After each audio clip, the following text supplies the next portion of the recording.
This story begins with a voice saying that the kingdom of Kangming was where the four immortals established their sex. No disciple had ever been able to reach the ninth step of the Jade Heaven staircase, let alone pass through the 9 heavenly tribulations destruction matrix created by Empress Lizin. However, that day the story would be completely rewritten. The scene shifts to an unknown person, and the system states that he would need to spend 20,000 rage points to break the formation. With the boy accepting the offer, the system begins to load, and above him, a massive magic circle appears. The guy then orders it to disperse, and in an instant, that enchantment shatters. A light begins to envelop the boy's body, which then starts to leave the island, falling onto the one next to it. The guy thinks that he was too exhausted, wondering if he had passed the test of the 4 immortals. Right after, an unknown voice asks how he managed to pass the test. Confused, the boy looks up, where he finds himself face to face with a girl standing in front of him. While the young man wonders if she could be one of his future masters, the girl asks him to answer her question, mentioning that with his current status of achieving only the first level of body refinement, it was impossible to climb the Jade Heaven staircase,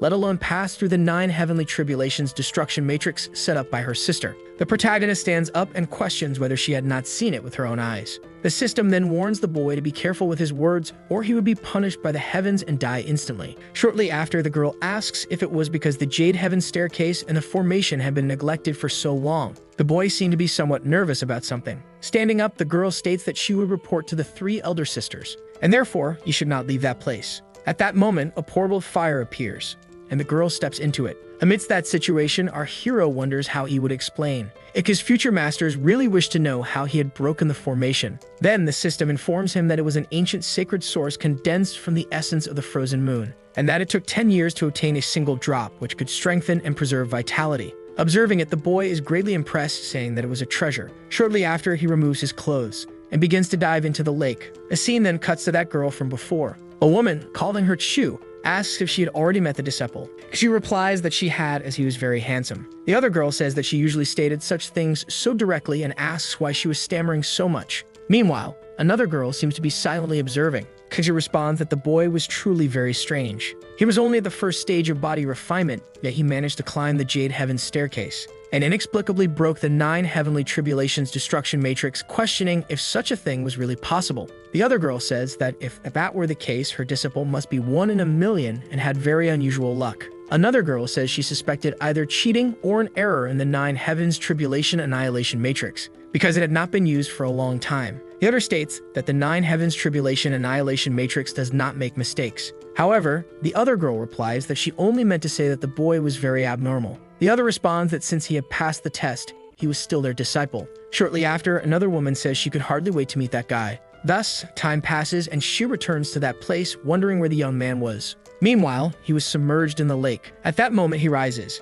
Xiu, seeing that, becomes very irritated. Our hero then is very pleased that she is already back, mentioning that the other 2 masters were also there. Xiu, however, is furious, asking how he dared to bathe in the immortal condensation pool. The protagonist, observing the situation, thinks that the girl seemed to have a very stressful temperament. But at that moment, he seems to have an idea. Grabbing a towel, he asks what was wrong with taking a bath, as he valued cleanliness and bathed every day. Xiu, watching all of this, becomes extremely irritated, and the system congratulates the boy, saying that he had enraged the 9-leaf sword goddess and therefore gained 9,000 rage points. And at the same time, due to his shameless behavior, the system grants him the divine destruction technique, which was a bare-handed blade defense capable of completely blocking any attack with a cooldown time of 7 hours. However, our hero did not seem very pleased with that ability, saying that he was in front of the 4 fairies of Kangming, and for that reason, he needed something much more impressive. But the system asks him not to underestimate its judgment. Xiu, very irritated, questions why he is mumbling and says that he should leave that pool immediately. Standing up, our boy responds that he would leave immediately. Meanwhile, the other 2 girls seem very surprised, commenting that that piece was not so small.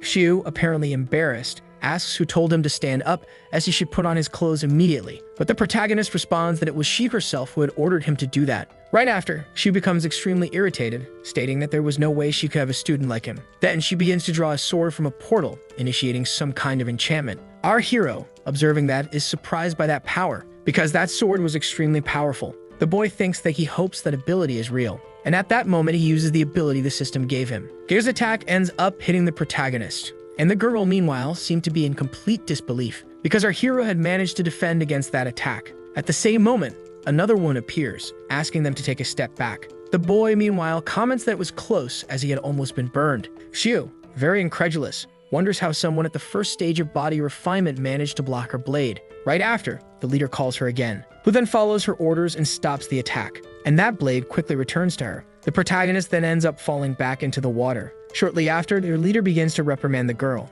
asking how she dared to disobey her orders and saying that, for that reason, she should rewrite the Purifying Heart Sutra 500 times. Xiu saddened says that she would do it anyway. At that moment, the system appears to the boy, saying that Empress Yuan was furious, destined to rule heaven and earth, and to be unmatched for all eternity. And for that reason, the system would activate an epic level reward. He would gain an ability called the Cancun Divine Body, which was of the highest classification, granting a 100 times increase in compression and cultivation speed. Our hero, incredulous, wonders if that was even possible. Then the leader says that the boy, from that moment on, would be her direct disciple and the future master of the sacred city of Kangming. And for that reason, she would make an announcement before the entire sect. Because of that, he should return with them to the Kangming Divine Hall. Right after, another girl approaches the protagonist saying that in the future, she would teach him well, and would also train him the right way. Another master says that she would prepare everything necessary for his studies, and meanwhile, she questions why he is standing there, saying that he should hurry up. The boy, very happy, says that he was already going. Then the scene cuts to the Yuming Pavilion, the place where guests were received in the Kangming Divine Temple. Yuan says that before the formal ceremony, Shu would instruct Chai. The girl then becomes very displeased, asking why it had to be her, because she was not very good at teaching people. Yuan says that it was precisely because the two did not get along that they needed to temper each other's character, and for that reason, she should take Qi to familiarize himself with the Kangming Divine Temple. Having no other option, ends up accepting what her leader said. Standing up, she asks the protagonist to go quickly. Qi stands up and ends up doing what the girl asked. As they walked, our hero thinks that this was very good because that girl got stressed easily. Meanwhile, another master was observing something, saying that Xiu had a direct and simple nature, and for that reason, she was no match for her little disciple. Yuan says that the Kangming Divine Temple has been very quiet in recent years, and that this was a chance to inject some vitality into its routine. Hearing what her leader said, the other master agrees, saying that it seemed like a good thing. Another girl says that her little disciple has many secrets and that life in the future will be very interesting. And because of that, she was quite looking forward to it. Shortly after, the scene cuts to another location, and the protagonists seem to be asking the girls several questions about the temple and various stories. Exio then begins to introduce several locations to the boy, saying that this was the Xiangan Pavilion where the books were kept. She thinks that he was almost done reading all the books in the Outer Sex library, so it was a good time to check out new classics. And right after, he asks Exio if he could enter at that moment. Exio replies that he could, but only after he had seen the entire place because she still had duties to fulfill and did not have time to wait for him. While Exio was presenting, she seemed to be lost and thought about something. Changing the subject, Exio says that her sister said he was the son of destiny, so she did not completely believe in that. At that moment, the system appears, saying that it was keeping an eye on him, so he should not say anything foolish. Right after, Chi asks if the focus was not supposed to be on taking a tour of the temple. The girl responds that it was, but she only gave this tour to true direct disciples, so if he had passed the evaluation using malicious tricks, he would have to face the consequences. Asking if he could withstand one of her moves, as she had already reached the refinement god's realm, which was 6 realms and 54 steps higher than him. Amidst that situation, she thinks that she must have been suspecting that he used some trick to block her attack without any weapon. However, she still had no proof of that. Then Exio ends up smiling, saying that she had plenty of time to verify it because she really wanted to see how long the Son of Destiny's luck would last. She, in turn, says that women who get angry easily usually enter menopause sooner. Exio asks what that was, and Chai replies that it was a condition in which women suffering from this illness felt depressed, had increasing anger and sleepless nights, where they could end up growing a beard and having sagging breasts. Saying that her piece was not that big to begin with, and adding her mood to it, he feared it would be difficult for her to find a husband. Hearing what our hero had said, the girl becomes extremely irritated, saying that the day she shrank would be the day the protagonist got shorter. Shad, desperate, says that she should not forget what the master had instructed, and she should be careful not to get angry again. Having no other choice, Exio ends up accepting, saying that it would not take long for her to learn to restrain herself like the eldest sister. Amidst that situation, she thinks that the girl was really worried about the size of that, and for that reason, he had hit the mark. Right after, Chad calls the girl again, saying that it did not matter if it was small because his lower part was 2. Once again, Exio becomes extremely irritated by that, starting to draw her sword again, saying that no one could stop her now. Thus, time passes and Chi seems to be holding a cleaver, thinking that it was excellent. Right after, he starts preparing a meal, saying that he was the best at doing that. Then he takes the dishes and says that dinner is served, beginning to hand them out to his masters and asking them all to try it. All of them, observing that, seem surprised because the food's appearance was very good. Another master asks what that light from before was, but the protagonist asks them to just taste it first, as he wanted to resolve that matter beforehand. And right after, all the masters end up tasting his food, becoming very surprised by the flavor. Yuan says that it was not bad at all and that it had been a long time since she had tasted something like that. Another master says that the sensation was as if a phoenix had been reborn from the ashes. The others also apparently liked it. Yuan asks where he had learned to make those 4 dishes, and the boy responds that it was just love. Right after, another master approaches, saying that she was really very satisfied. Then she asks Xio if she had liked it, and the girl tells him to sit and eat quickly because afterward he should go back to his room and practice well. Again, time passes. Chi thinks that based on the information he had, irritating or provoking others could earn him points, but he could not get angry or he would lose a significant amount of points. Even so, he wanted to know what those points were useful for. Besides that, he wanted to know when those locked functions would be unlocked. At that moment, the system informs him that an item has been unlocked in the shop. Our hero is very surprised, asking if he could buy something from that system as if it were a virtual store. The system asks what he wants to do. Shiga says that he needed 7 steps and was also curious to know what was more powerful, technology or immortal techniques. The system warns that they had a trading system based on corresponding items and therefore it consumed points. He asks what was more powerful, an atomic bomb or a 4th master. The system says that currently its database lacks sufficient data for such a comparison, so the host could try again in the future. Right after, Chi becomes thoughtful about it. At that moment, Chi suddenly appears at the location. Chi, in turn, is very surprised to see the girl there. Yuan, handing him a talisman, says that it was proof that he had become her direct disciple. It could protect him in critical moments. Hearing what the girl had said, Chi feels very relieved, thinking that she had seen through all that nonsense from before. While Chai is thanking her, Yuan questions whether an atomic bomb was as powerful as she was. He should let her show him when the opportunity arose. Besides that, he should rest because there were many things he wanted to do. Then, Yuan ends up disappearing. Chai begins to recall what Yuan had just said. He states that he just hoped it was not what he was thinking. A scene then cuts to the protagonist in another location. He asks what the name of the library they had mentioned earlier was. Approaching the place, Chi says that he had wanted to visit that location for a long time. At that moment, he opens the door and is surprised by what he sees, because some kind of tail was above him. Right after, it ends up pulling the boy inside. Then it is revealed that his master was there. She says that he was probably in need of something. Looking up, Chi ends up recognizing his second master, who then begins to observe the protagonist. She says that he seemed a little disappointed. Chai says that was not it because he only wanted to go to the library and find some study techniques. His master begins to approach the boy, saying that her disciple really loved to learn and asking why he was hiding around. She assumes that she must have been very ugly, and that was why he looked scared. Then Chi starts giving several compliments to his master and states that it could never be that. She then asks if the girl's tail was really like that. In his thoughts, he affirms that it was very beautiful. The master says that when she was in a good mood, her tail simply appeared involuntarily. She mentions that if he could make her happy enough to reveal all 9 tails, she would reward him with some great treasures. All the elixirs on the shelf were refined. Some could solidify essence and nurture vitality, but either way, if he could do that, she would give him the elixir he desired. Kia then says that he would try to do it. Right after, he apparently begins to recite a poem for the girl. He solidifies her beauty more and more. At that moment, all 9 tails end up appearing. The girl says that the poem was quite beautiful,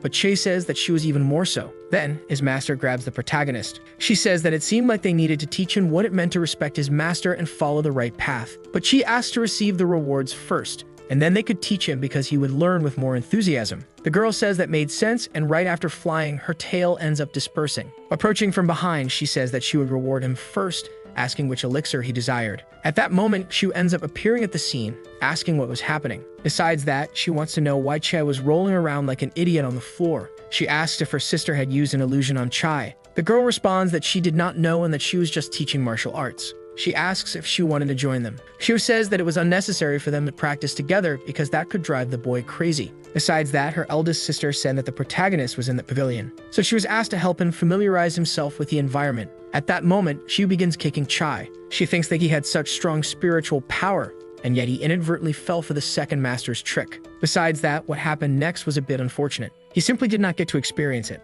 Looking up, the boy finds himself facing his fourth master, who seems very disappointed. Shu asks what he had seen in the illusion. Chai responds that it was nothing, and that he had been interrupted by someone. Chi approaches his second master and asks her to teach him illusions the next day. The girl responds that she would do her best for that. Thus, time passes and Chi, along with Xiu, seems to be leaving that place, thinking that it was a small regret. Meanwhile, Shu was telling the boy to start walking quickly. Changing the subject, Exio says that the chicken he had made was very good. She asks if his master was trying to help him. Exio says that was not it, stating that as she was the master, she decided not to argue with her little disciple. Meanwhile, Chai thinks that she should make her move quickly. That's why he could hardly wait for her to counterattack. Besides, strange things must have a reason, so she must be planning something against him. Right after, Chi says that he would like to go to the library first, asking if she could show him the way. Exio asks if he was planning something sinister. The protagonist thinks that he had told her to crouch down, but he ended up with sore legs. The boy says that he just wanted to find the library quickly, so she should show him the way immediately. Then the girl ends up taking the lead.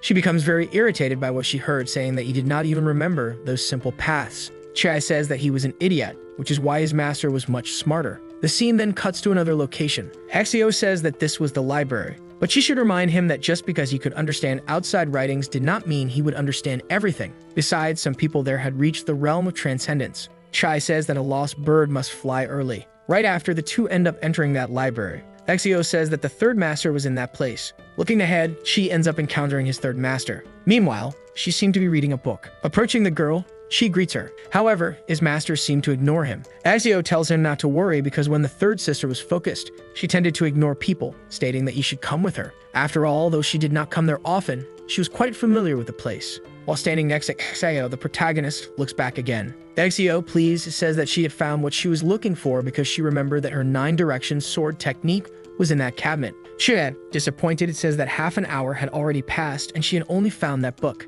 Hearing that, the girl becomes irritated, asking him to leave her alone. Right after, Chi ends up looking back and is very surprised by what he sees, because there was a pile of books thrown in another place. Then he ends up picking up one of them, coming across Exio's sword technique. The boy then becomes very sad, thinking that her sword technique was lying on the ground like trash. At that moment, another master appears behind the boy, saying that the book was off limits. Chi, in turn, is very surprised, realizing that his master was behind him. Right after, a girl says that she had not noticed the protagonist while she was reading. Looking down, Exio ends up spotting her sister. Then she descends from that place, asking if she had seen her book because she remembered placing it on that shelf. Her sister then says that she did not know, stating that someone must have borrowed it. Meanwhile, the protagonist discreetly picks up the book, and at that moment, a system window appears for the boy. The third master, looking at the protagonist, asks what book they were looking for and whether it was scriptures or even techniques. He then replies that he wanted to find some advanced techniques. His master then becomes very thoughtful, beginning to cast an enchantment. And then some lights appear, selecting a few books and asking the boy to take a look.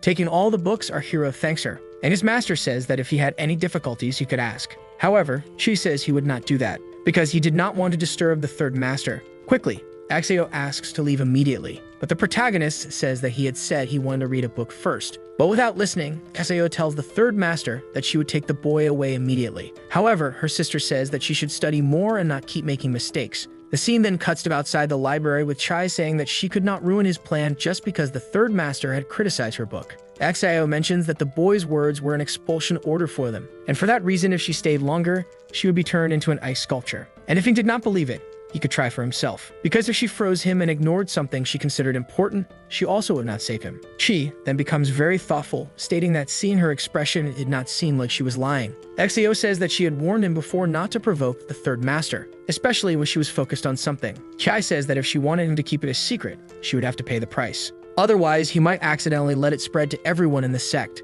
Xiu then becomes very irritated, saying that he had set his own deadline and for that reason, she would not stop him. At that moment, a system screen appears for Chi, congratulating him as by continuously irritating Xiu in a short period, he activated special rage value points which unlocked the mission system. Realizing that Che was ignoring her, Xiu becomes very irritated, asking what he was mumbling about. Chi thinks that even if he had some starter packs, he really enjoyed provoking his mentor, which made the system extremely wicked. Thus, the boy remembers when he first activated the system and how that damned system had played tricks on him. Moreover, it did not provide any information about the points and relied on trial and error for him to discover the results himself. However, having just crossed over, he had already suffered greatly from society. Right after, Xiu says that she didn't care about explaining things to him because it was like playing the flute for a cow. Amidst the situation, Chi thinks that he needed to find a way to participate in the inner court evaluation, and for that reason, he was very afraid of the tricks that system might pull on him again. Xiu asks why the boy was looking at her like that, questioning if he had suddenly realized that she was his master. Chi, meanwhile, thinks that he had been there for 2 or 3 days and it seemed like he had not seen anyone else. Once again, the girl asks why he was looking at her. The boy thinks that if he trained there, it would not be suitable for the furious fire system. besides making it harder to gather points and advance through the realms. For that reason, he had to think of another way to descend the mountain. Once again, his master asks if he was intentionally ignoring her. She then responds that he had just realized something, saying that women only affect the speed at which he desires his sword. Hearing that, the girl becomes very irritated, asking if the protagonist thought she was delaying his cultivation. Our hero responds that he wouldn't dare say that, as the disciple merely felt that his master was very much like a teenager due to the expression on her face. Hearing that, the girl becomes extremely irritated, once again starting to draw her sword. Chi then becomes very scared, begging her to stop. Right after, the system appears again, congratulating the boy as he had gained a new ability. Chi thinks that was great, stating that in the future, he would put in even more effort. Starting to speak, he says that the girl was truly perceptive and must have sensed the turmoil in his heart. But in reality, his identity was understandable, and with a few romantic things, the disciple would definitely keep it a secret for her. The girl, meanwhile, is very irritated, saying that since the protagonist loved cultivation so much, she would create a refinement knife technique for him. Right after, she starts attacking the boy. He asks her to wait a minute, saying that he wanted to make a bet. At that moment, Shu stops her attack, asking what kind of bet he wanted to make. Chai says that he wanted to participate in the inner court evaluation 1 month from now, and for that reason, he should bet on whether he would be able to enter or not. Shu says that he should know that to become an inner court disciple, he needed at least to have reached the foundation establishment realm. And even though he had secretly used the condensation pool to advance to the 7th stage of refinement that day, the Empress took 3 months to break that barrier. And what he was doing now was not aiming high, it was simply kicking his brain like a donkey's hoof. He asks if, by chance, the girl was afraid to bet with him. Shu says that she would accept the bet, but wanted to know what the conditions were. And if she was not interested in those conditions, the master would continue teaching him that technique from before. Chai says that if he failed the inner court evaluation, he would leave the Kangming Divine Temple forever. Kexu says that becoming a disciple of the 4 immortals was the dream of all disciples of the temple, asking if he had really thought that through. And the protagonist responds that he had already considered it before. The girl says that he was very arrogant and naturally would not stop there, asking if he really believed he would pass the exam. And right after, she starts walking away. The protagonist then says that the condition was that if he passed the test, the girl would have to marry him. At that moment, she was very surprised. She asks if something was wrong and if, by chance, she was still afraid to bet. The girl responds that it was not that, as she would bet anyway. Once again, she says that he wanted to ask her for a favor, asking if it was only possible to leave the Divine Temple through the Jade Staircase, and for that reason, she should show him the correct path. However, the girl responds that she was not in the mood to do that. Chi, approaching the girl, says that if she didn't help him, he would have to kiss his future wife. Quickly, his master ends up kicking the protagonist, telling him to die. The people below watched Chi flying while he, on the other hand, seemed very calm. Another guy asks if he still remembered the palm technique that descended from the sky, and the other questions if it could be a lost one. Right after, the protagonist ends up falling to the ground, saying that the 4th master was truly impeccable because that really hurt. Then an unknown man appears in front of the boy, asking why he had been kicked, assuming that no one climbed the Jade Heaven Staircase or broke the 9 Heavens Tribulation Matrix. The protagonist, calling the guy Lee, asks why he always had a problem with him, mentioning that the guy mocked him every day, formed cliques and groups, and now, with his sarcastic remarks, still couldn't climb 30 steps of the sky. The irritated young man says that even though he was excluded from the Kangming Divine Temple, he still had the nerve to bark in that place. Chai says that being excluded by the 4 immortals and not climbing are 2 different things. Then the system warns that the rage points had accumulated and that the system store was now open for purchases. As Chai was leaving, Lee ends up stopping the boy, saying that he had not allowed him to leave. And as a consequence of that, she apparently ends up accidentally buying a skill as well as a very expensive drink. When she tries to exchange it, the system warns that trading items from another world required a high cost.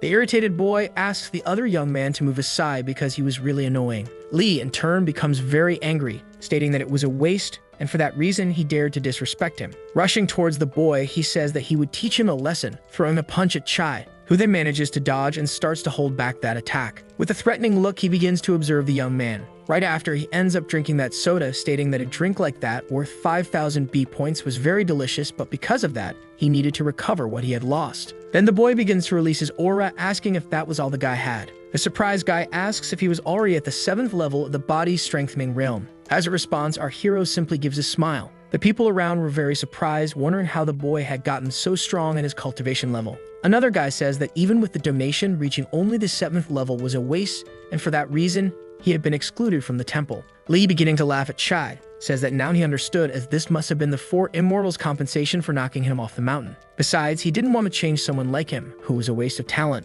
Moreover, he was lucky, but even if his cultivation was not as high as Chi's, he was still young. Hearing all that, she asks him to stop talking nonsense and just face him. Chi, in turn, thinks that such a move should not be something that Guy could perform. Meanwhile, Lee seemed to take something out of his jacket, beginning to swallow the pills that were in the bottle. Chi, in turn, assumes that they were drugs. Right after, the guy seems to have an exponential growth in his strength. He asks where the referee was since there was clearly someone there on drugs. The other guy, meanwhile, seemed to have greatly increased his power as even his aura was rising through his body. She thinks that he was at least 2 levels above him and for that reason was really shameless as he was reaching that level using drugs. Lee then starts approaching the protagonist, telling him to prepare to die. Seeing that, Chi says that he still had a long way to go. The guy then starts running towards Chi, who thinks that the young man wouldn't stop until the protagonist was dead. At that moment, the system appears, asking the young man to spend 5,000 rage points to exchange for a golden body. She thinks that the system was taking advantage of the situation to make more money. Meanwhile, the guy was still approaching Chi,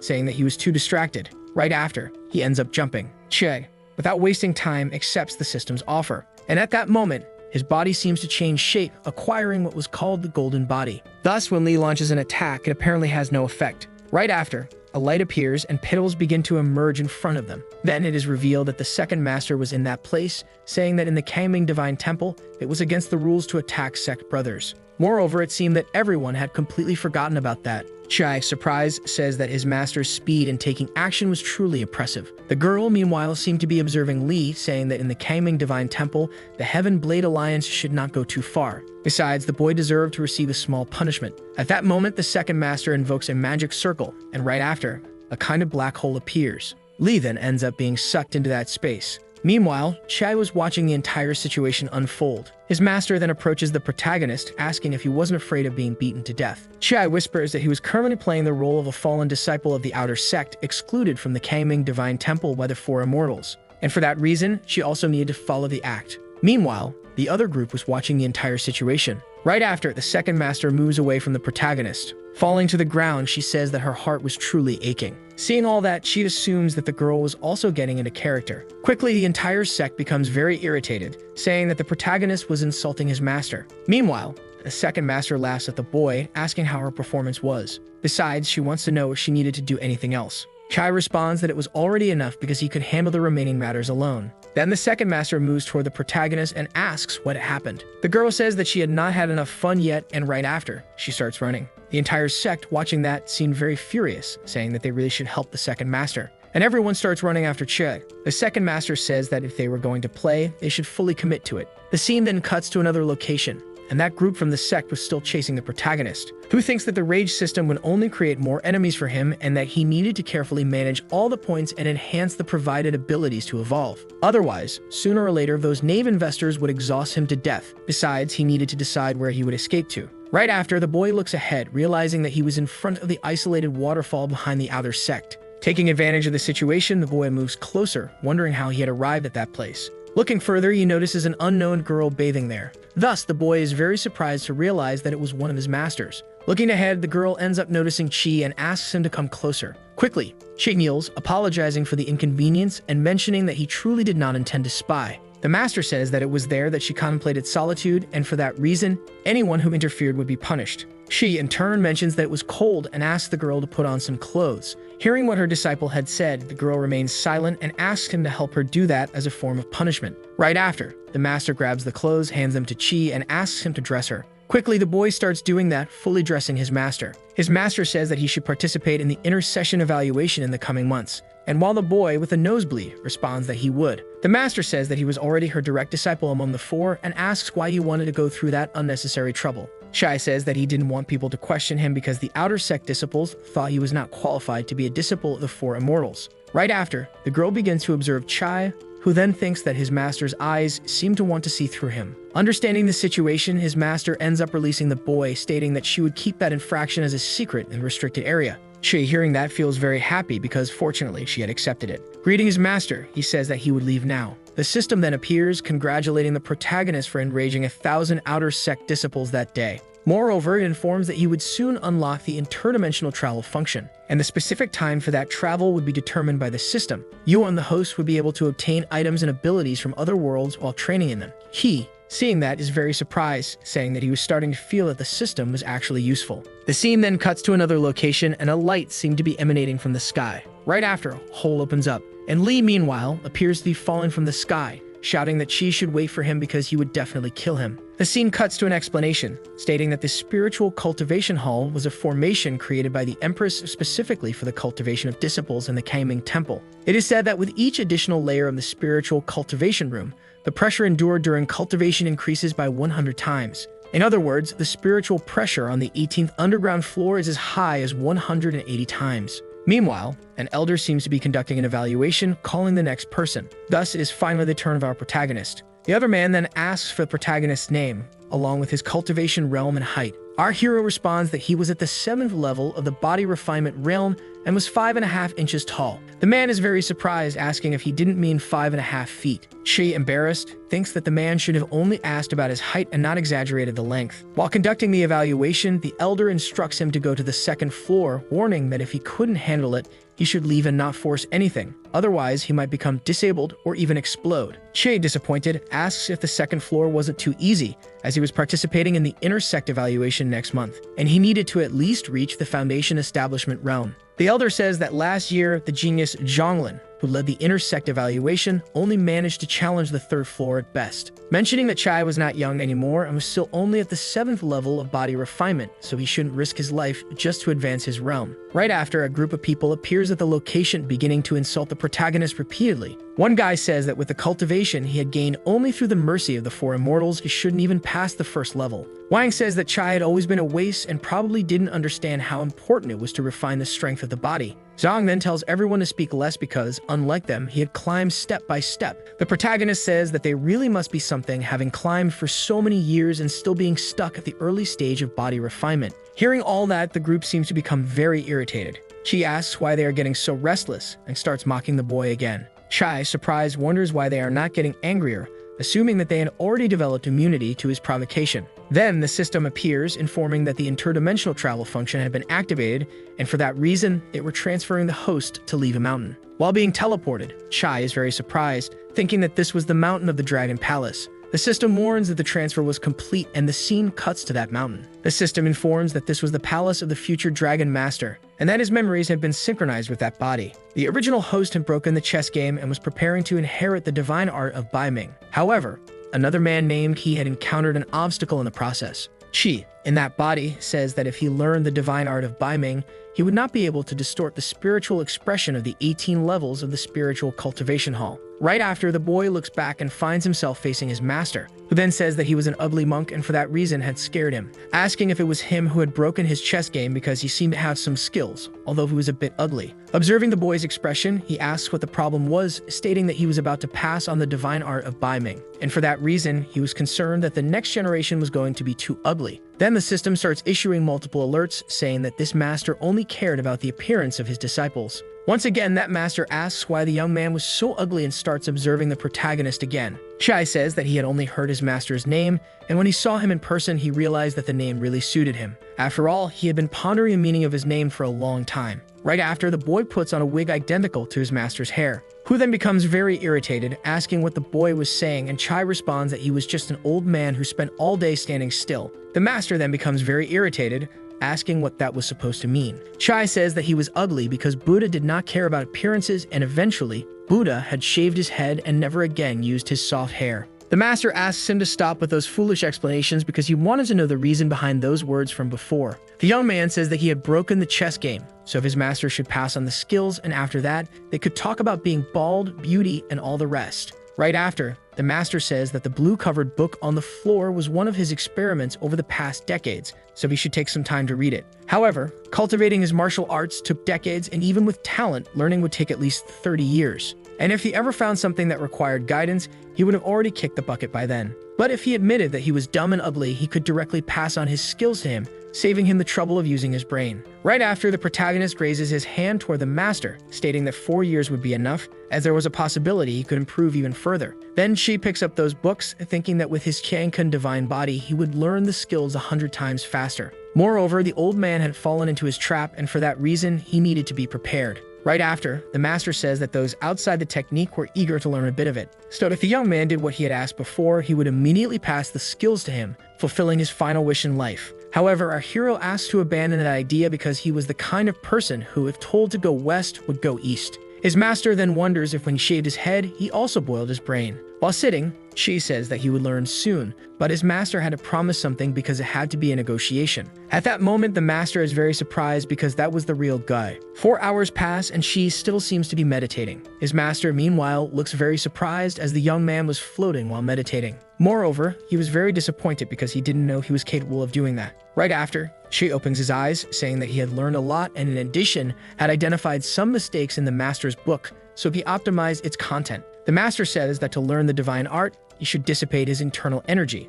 Otherwise, it would conflict with several other body techniques. Besides, he did not know what his ancestor used to keep his hair soft, but he could not lie because that was his ancestral motto. Observing the situation, the protagonist says that it seemed like he needed to show a few tricks for the master to believe, asking if mastering that technique meant that all the martial arts in the world would be at his disposal. Besides, now that he was immune to poison, he didn't need to protect his entire body. Hearing all that, the master replies that he was correct. Furthermore, he never went back on his promises, so a word spoken could never be taken back. With a smile on his face, the protagonist then begins to explain the meaning of the phrase he had said earlier, leaving his master very irritated as he claimed that his words were too crude. Meanwhile, Che says that his master had loved a woman and caused her to suffer demonic possession, passing it on to her younger sister. His master admits that he was correct and because of that, felt guilty and isolated himself in the dragon cave. Hearing that, Chi asks his master to leave the cave and find those people to admit his mistakes. And regarding the second task, he had a brother named Feng who was deceived by their father, so he should take good care of him. The master then asks if that young man was handsome, and the boy replies that he was. Continuing the discussion about the third task, Chi says that when meeting someone, he should say that Chai was very handsome. However, it was obvious that the master would not accept that. Chi then says that it was true that the old man was just a drunk who spent all his time drinking and that for that reason, surrendering to that life was better than being a fraud. Having no other choice, the poor master ends up having to accept the offer. Chai says that they should leave that place and later they would discuss the other conditions. Then the scene cuts to two masters who were very surprised by what they had just witnessed. The protagonist's master, standing behind them, announces that the chess game had been an excuse and that now Chai was his true disciple. At that moment, a system screen appears for the boy, congratulating him for completing the mission and acquiring a divine technique. Moreover, he could now return to his world. Seeing that, the young man becomes thoughtful, wondering what would happen to that place when he left, since he had rewritten the story of his childhood idol. The scene then cuts to Chai already teleporting. Looking around, he realizes that time in the main world had not passed. Moreover, the interdimensional travel function was a weapon for cultivation, and as long as he did it a few more times, he could reach the peak of life. Right after, another man appears, saying that he was advising him to have some self-awareness and go to the second floor to cultivate. And if he didn't do that, he could end up suffering the consequences. Che, looking at the guy, asks who he thought he was, stating that, in fact, he would go to the 18th floor. The guys hearing that are very surprised, asking if he knew that he was walking toward his death. Che says that if he came out with his body intact from the 18th floor, they wouldn't be able to look in the mirror again. And the others would have to say that their other friend had his butt on his chin. Another guy says that if he wanted to die, they couldn't stop him, and for that reason, if he managed to come out alive, they would talk again. Right after, the protagonist asks his master to take him to the 18th floor. The elder says that he didn't mean to get into fights with his disciples, and that this was not a trivial matter. And for that reason, he shouldn't ruin his cultivation path over a moment of anger. However, the boy had already decided to do it. At that moment, a voice suddenly tells him to sign up the boy. Then an unknown woman appears, saying that the path of cultivation was very arduous, and that if everyone could easily achieve greatness, cultivation would be very simple. And since he had chosen to challenge himself on the 18th floor, he should be prepared. Hearing all that, the elder ends up accepting and begins to sign an 18th floor talisman. Right after, Chai thanks the girl, thinking that he didn't expect to see the leader in that place, as she rarely appeared except to teach. Moreover, it was said that she was the healing saint of the outer sect, and that if something happened, she wouldn't be able to stand by. Starting to mock the other guy, Chi says that they would meet again later. His master asks him to stay on the other platform because he would be teleported to the 18th floor. Chi then begins to approach that pedestal, and at that moment, he starts being teleported, soon finding himself in front of a giant door. Meanwhile, the other girl was watching the protagonist, thinking that she wanted to see how he would handle the spiritual pressure, which was 180 times stronger than normal. The other group didn't seem very convinced that Che would be able to deal with it. They mentioned that the boy was one of the 4 immortal disciples, and that his death would be even more disgraceful. The scene then cuts to the protagonist trying to open that door when a voice asks where that ignorant brat had come from, placing his dirty hands on them. Then the 2 doorknobs apparently start arguing with each other. Shai, surprised, asks if they were actually alive. Right after, the door starts speaking, saying that it had been many years since they had seen a newcomer, so they should hurry and let him in. The other doorknob, observing the boy, notices that he was quite young. With a smile on his face, Chi states that he would pass the test, and for that reason, they should let him through. The other doorknob says that he was being very arrogant, but if he was in a hurry to die, they wouldn't stop him. Right after, the door begins to open and a giant glow starts emanating from it. The scene then cuts to the interior of that place where a gigantic city is revealed. Looking around, Che thinks that the scenery in that place had nothing to do with its name. Moreover, it was more like an isolated paradise. As the boy walks, he comes across a girl under a tree who was apparently the mistress of that temple. She, in turn, seems surprised because, in fact, it was a woman. Right after, that girl opens her eyes asking if our hero was a candidate for the test. Bowing, Chi says that was exactly the case. Starting to approach, he tries to introduce himself, but the girl quickly launches an attack at him, which he then manages to dodge. However, a crater opens up beneath him. Chi, surprised, thinks that the girl seemed to have a bad temper. The girl asks if he had permission to proceed. Furthermore, she says that she would ask a question and he should answer immediately. At that moment, a teddy bear starts speaking, saying that he didn't understand the rules, and for that reason, they should teach him. Hugging that plush bear, the girl says that they were very good, and for that reason, were all her favorites. Observing the protagonist, the girl once again asks what his cultivation level was. Chai says that he was an outer disciple at the 7th layer of body refinement. Moreover, the test specified that disciples in the body refinement realm could be subjected to the Shura Temple test. The girl says that they always asked the question and he answered, so she would ask again, questioning who his master was in the outer sect. Chia calmly responds that it was the 4 immortals of Kangming. The girl says that he was the disciple the 4 immortals had recently accepted, and for that reason, it was wonderful. Because in body refinement, he had to take the test at the Shura Temple. And since that was the case, she couldn't go easy on him, as it might stain the name of the 4 immortals. Observing the situation, she thinks that this test probably wouldn't be easy. Right after, the girl asks him to follow her because the test was officially about to begin. Once again, time passes and Chi appears to be standing on a sort of pedestal. The girl says that it had been a long time since anyone dared to go to the Shura Temple for a test. Then the other object starts speaking, asking if he remembered the child who had gone to challenge it 4 years ago. Because he had almost succeeded, and the most talented individual of the past century had come even closer to passing, making it a true pity. The girl says that she never expected the 4 immortals to choose a mere disciple in the body refinement realm as a direct disciple. However, at least he seemed to have some form of presence. Right after, the girl begins to encourage the protagonist, telling him not to get discouraged because there was always a chance, since he was a disciple of the 4 immortals. Chi, in silence, wonders if that girl wanted to assert some authority, but without any further delay, the girl begins the test. At that moment, a circuit of water begins to form around the boy. The girl then says that he should take the test inside the water cage. The system warns that the test was divided into 4 stages, with pressure multipliers tripling each time. And due to the palace's magic restrictions, all stages of the test had to be overcome for his realm to improve. He asks if the Northern Ming Divine Art could affect that pressure test, and the system responds that it could, beginning to provide some specifications. He asks if the system could remove the cooldown period for him, and the system,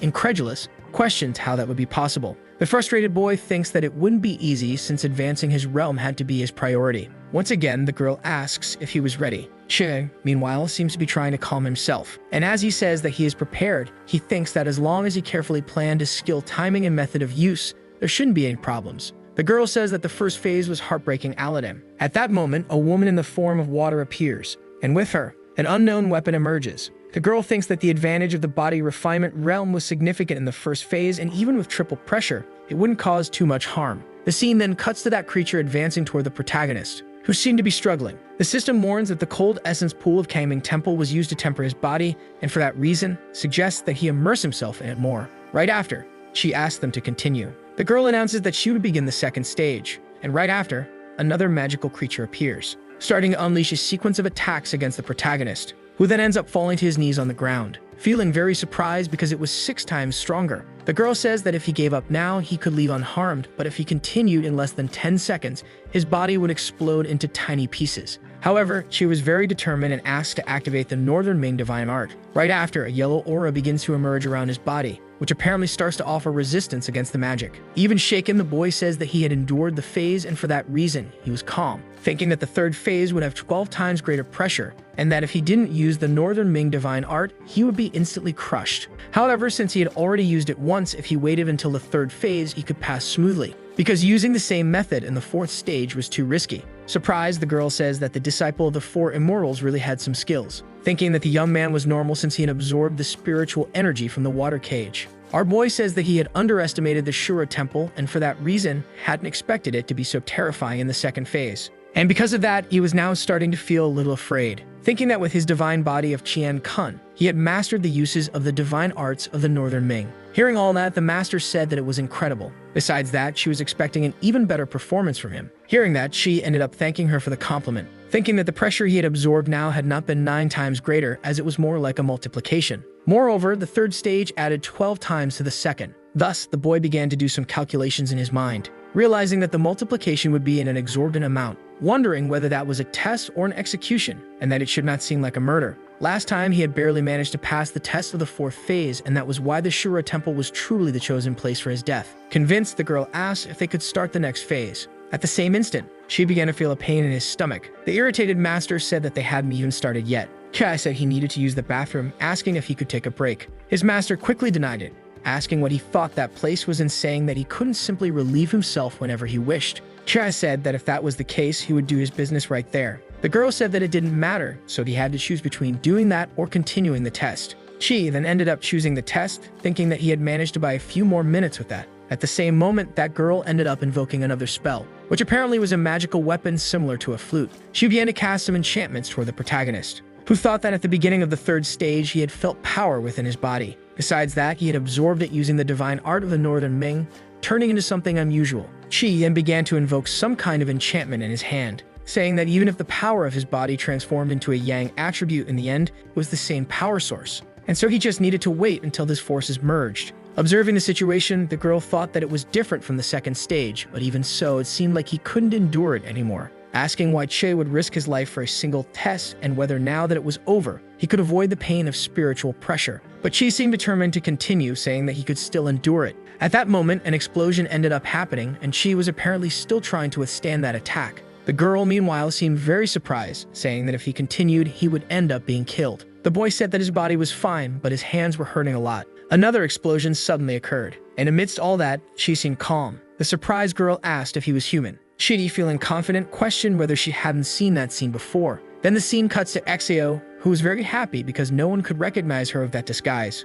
Looking ahead, she ended up coming across several people from the sect watching the battle on a big screen. Another guy asked if they remembered the judgment of the 4 immortals because they were all blind and the first 3 tests were definitely rigged. And because of that, the 9 heavens of the Empress and the Cataclysm formation had been inexplicably broken. The other girl asked if he could truly claim that he was betraying or if he really believed that the 4 sages were watching that. Even so, everyone should calm down because they should see how the protagonist was mastering the 4 forms. Meanwhile, the girl thought that she had the feeling that he had chosen the 18th layer only after being sure that he could pass the test. Even so, she had all the time in the world, so she was just going to observe calmly. The other guy asked them not to lose focus because it wasn't as if he could magically pass, and besides, a person's luck couldn't always be that good. Then Haseo suddenly appeared, asking if the guy was cursing someone behind their back, something only a villain would do. Moreover, belittling the disciples of the 4 immortals was underestimating their prestigious power. The guy then asked if the 4 immortals would expel that person if they valued them. Besides that, if the protagonist were truly a disciple of those people, the 4 immortals of Kaming would be nothing more than child's play. Hearing all that, Sao fell silent. Meanwhile, the guy began to carefully observe the girl, saying that he felt like he had seen her somewhere before. Exio, desperate, began to make up an excuse, saying that he was confusing her with someone else. Right after, she started running desperately. Surprised, she asked if those people could recognize her in that disguise. Looking to the side, she started seeing that big screen and wondered if the boy was really going to die. But at that moment, she stopped thinking about those things, saying that that girl was nothing more than a joke to Chi, and certainly the boy wouldn't die, so there was no need to do all that over a bet. Besides, she was still very surprised because the protagonist was doing all of that just to marry her, wondering if that guy's brain was the size of a pea. The scene then cuts to the protagonist, who in the meantime was only wearing a tiny swimsuit. Right after, he started sneezing, realizing that he was without his clothes, thinking that someone might be talking about him behind his back and that the sneeze had hit him so hard that his bones felt like jelly. Soon after, that girl said that the person who could destroy the formation mist through the 9 heavens must be truly skilled. And because of that, the boy really did possess certain abilities. Chai then asked if she was afraid of not being able to defeat his 4th master. Hearing that, the girl was surprised. Once again, the scene cut to Xu, who thought about how embarrassed she felt to be praised in front of so many people. Back to that girl, she seemed very nervous, saying that it was a joke because that girl was nothing more than an idiot. Observing the girl's reluctance, the protagonist thought that he had made her take the bait, saying that they shouldn't even talk about the 4th level tests since he had passed all 3 of the first ones. If the fourth master were there, a single strike from his sword would have already defeated that girl. Back to Xiu, the girl wondered what Chai was talking about. When they got back home, she would have to talk to that guy to put him in his place. The scene then cuts to an explanation, saying that that world was blessed by the gifts of water, plants, mountains, and other things. Water was the most powerful source of life, like a warm embrace. In the celestial lake of Kangming's sanctuary, the spirit of water gave birth to a precious baby. The baby, blessed by water, also received the love of all creatures. However, there was something that would disrupt all of that, and apparently it was that girl from before. The other woman wondered if that child was of the water type or even the fire type. Meanwhile, the other girl in a miniature version said that she loved that game. Approaching her daughter, the woman said that the lotus would bloom and also grow, inheriting her position. But before that happened, she should take a look at the mortal world. The little girl, in disbelief, said that it was fantastic. Then the scene cuts back to the present and the girl seemed extremely irritated. Chai said that the 18-layer Astra Temple test was just a paper tiger because it looked intimidating but was easily defeated by anyone. Amidst all that, Chai thought that he had managed to make her very angry. The system notified him that she had really accumulated many rage points. She, observing that, said that it was really vulgar. At that moment, the girl realized what she was doing. Chai told her not to worry about making up for it now because it was already too late. When he left there, he would expose her true intentions. All the people in the sect were very surprised, thinking that they had never met someone as despicable as that. Another guy said that a mere cultivator of the low-blood realm was daring to openly insult the esteemed master of Lotus transformation. Feo, meanwhile, watched everything in silence. The scene once again cut back to that battle. The girl said that she had originally intended to show a little mercy to the protagonist, but now that was completely unnecessary. Shay said that he was there to take a test, so they shouldn't get too cozy. Hearing what the boy had just said, the woman once again became very irritated, saying that 4 levels for yet another spiritual challenge were already enough. Right after, that water creature appeared again, wielding its sword. Moments later, it began advancing toward the protagonist, who easily defended against the attack. The girl, observing that, was surprised because Shai was managing to hold the blade with just his fingers. At that moment, the creature ended up dissipating, covering the entire place with its water.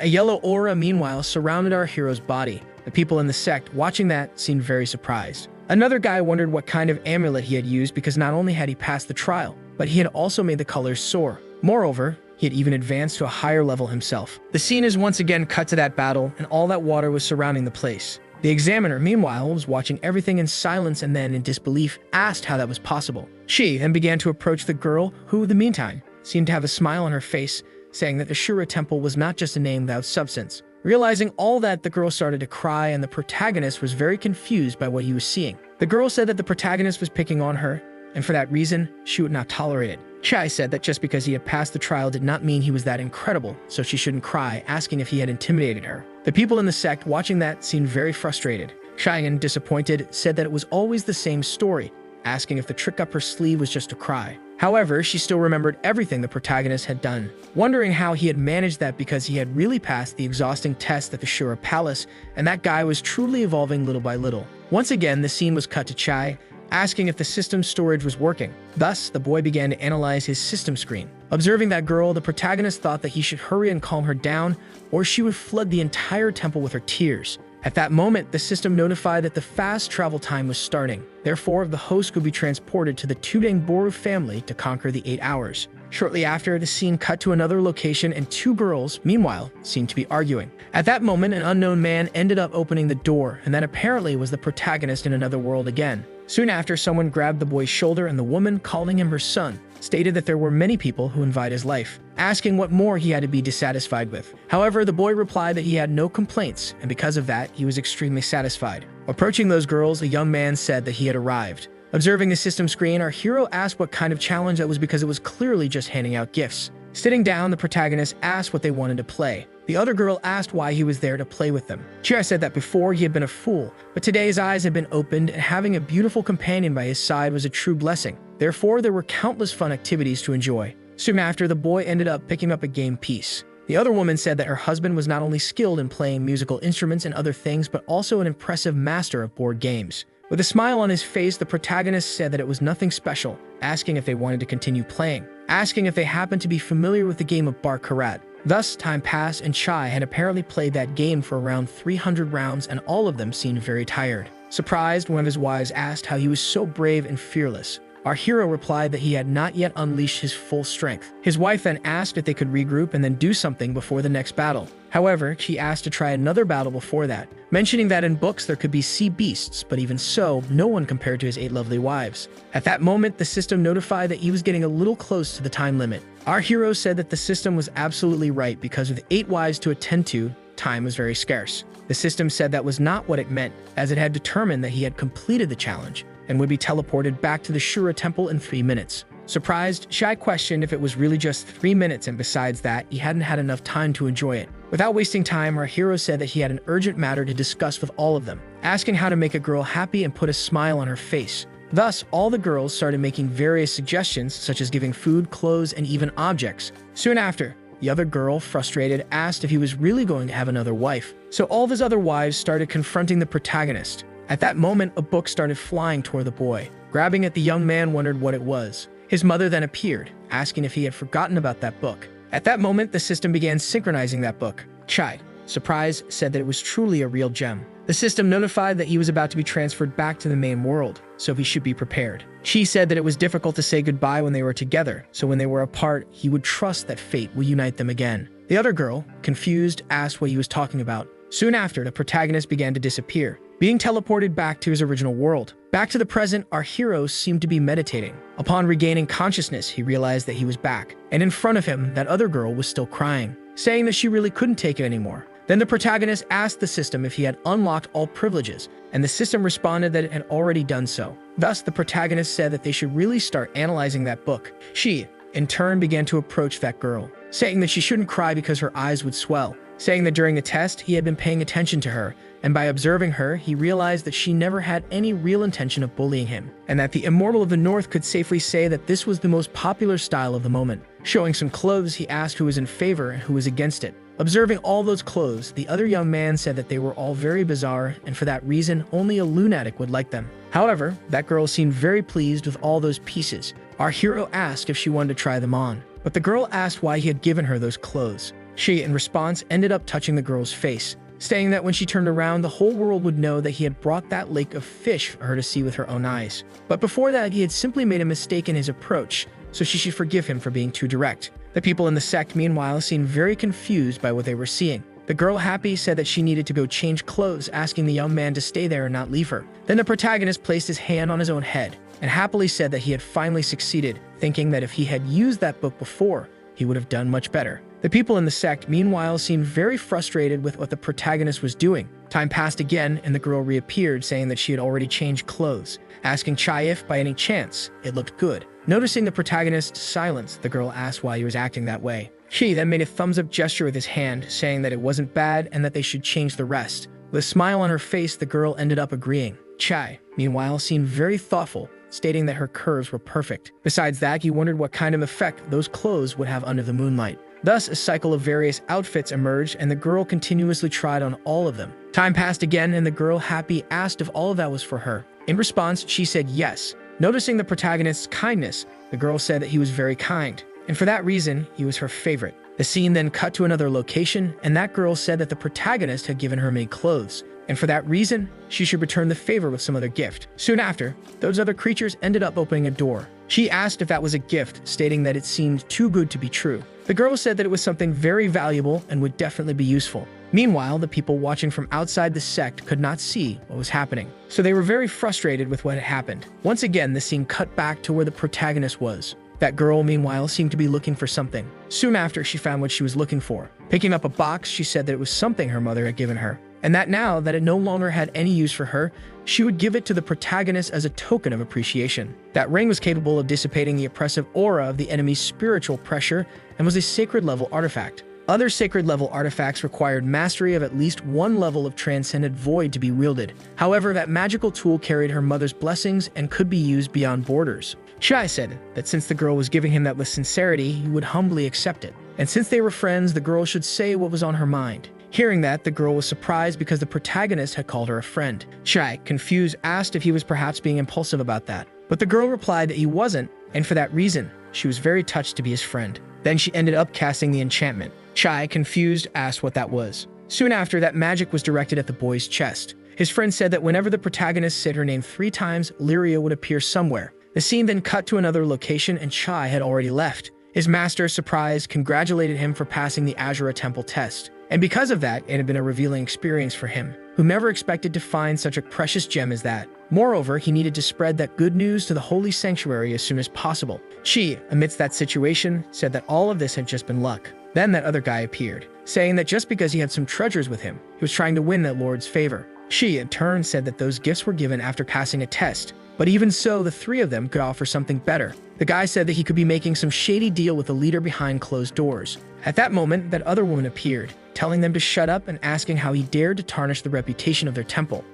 Everyone had witnessed Chi's performance during that evaluation, so there was no doubt about his abilities, questioning if he understood the gravity of his actions. The other guy, desperate, said that he understood, and soon after, he ended up apologizing. Then that girl congratulated the protagonist for passing the test, stating that he had also gained the qualification to take her examination, and that he didn't need to worry because she would be watching over him during the inner circle evaluation, so he should trust her. Hearing all that, Chi thanked her. That guy, meanwhile, was very frustrated, thinking that his luck wouldn't remain that good forever. Time passed again, and the scene cut to Axio. The fourth master said that Axio was looking like a ray of sunshine and asked what the good news was. Axio said that she was witnessing a lotus blooming before her eyes, and for that reason, she was very happy. The fourth master asked why she was going to the meditation hall, and Axio responded that it was to see the protagonist. The fourth master asked if she was hiding something from her sister, because it seemed like she had grown in some way. Axio said that that boy was challenging the legendary Shura temple for no reason, and because of that, she was afraid that he would end up being killed. Because her older sister had entrusted her with the responsibility of being his mentor,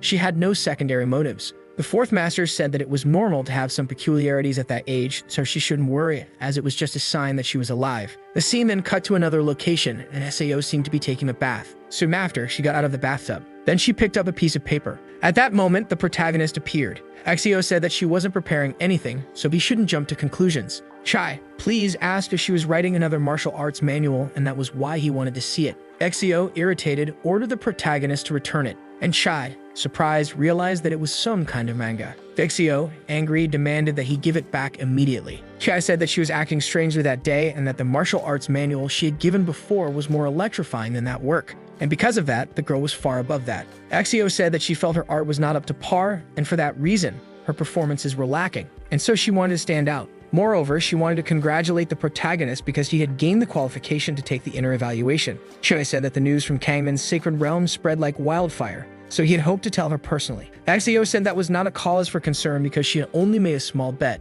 Looking at the boy, Axio asked what he was doing. Taking off his shirt, the protagonist asked if she wanted to bet, because he could remove his clothes at that speed. Then the boy jumped into that bathtub. Axio said that first they should pay respect to their ancestors. Meanwhile, the boy was diving into that place, wondering what was wrong with that lake. She said that she might be willing to take the risk and lose, but he had gone after that girl because of her. However, she was still his master, and a romance between master and disciple was very unlikely. And because of that, she needed to ask the great master about it. Moreover, she wanted to know what the second and third masters thought about it. Leaving the lake, the protagonist said that that place was truly a mortal treasure. And in just a second, he ended up feeling very refreshed. Soon after, she began observing the protagonist, thinking that her heart was beating way too fast. Besides that, she didn't know what was happening to her. Shortly after, the third master appeared in that place. She asked Chai if he had just passed the Shura temple test and wasn't even taking a break. Noticing her sister, she asked if she needed something. However, the second master said that actually they were looking for her, because the next day the acceptance ceremony for new apprentices would begin. She asked if he needed to prepare anything. The second master said that he didn't need to do that, but there were some things he should be aware of. And because of that, that was the day of the great encyclopedia,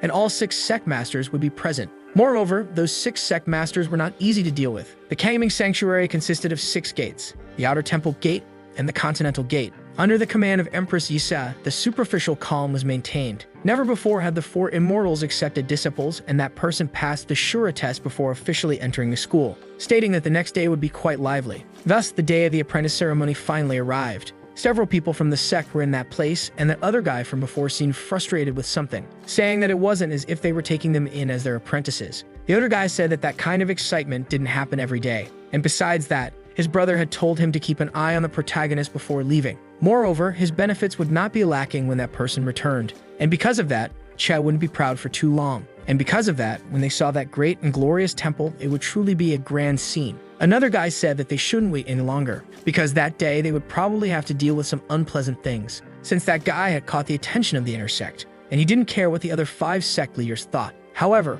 one of the sect leaders was not someone who'd be easily deceived. Then a person appeared in the place, apparently a sect leader. The green wooden gate was protected by the imposing presence of Shang. The golden gate was guarded by the skilled craftsman Han, and the sturdy earth gate was washed over by the powerful Hanji. The mighty water gate was also there, whose guardian was HKB. Announcing with grace, the balance of the wind gate was in the hands of Lady Peeling, and the greatest of them all was not absent, whose name was Yuman. All of them seemed to be gathered in that place. Soon after, another guy ended up sitting down. The other girl asked why the young man always had such a sad expression every time she met him, assuming that he was hungry, saying that the chef of her clan was very good and asking if he wanted her to lend him. The guy said that that was a very important day, and because of that, they should tone down the jokes. The girl asked if that wasn't just the 4 immortals facing disciples, and because of that, it wasn't anything special. Since after years of triumphs, they had finally managed to get an apprentice. The guy said that those newly recruited disciples were too ostentatious, and such people would inevitably cause problems for Kangming's sacred domain sooner or later.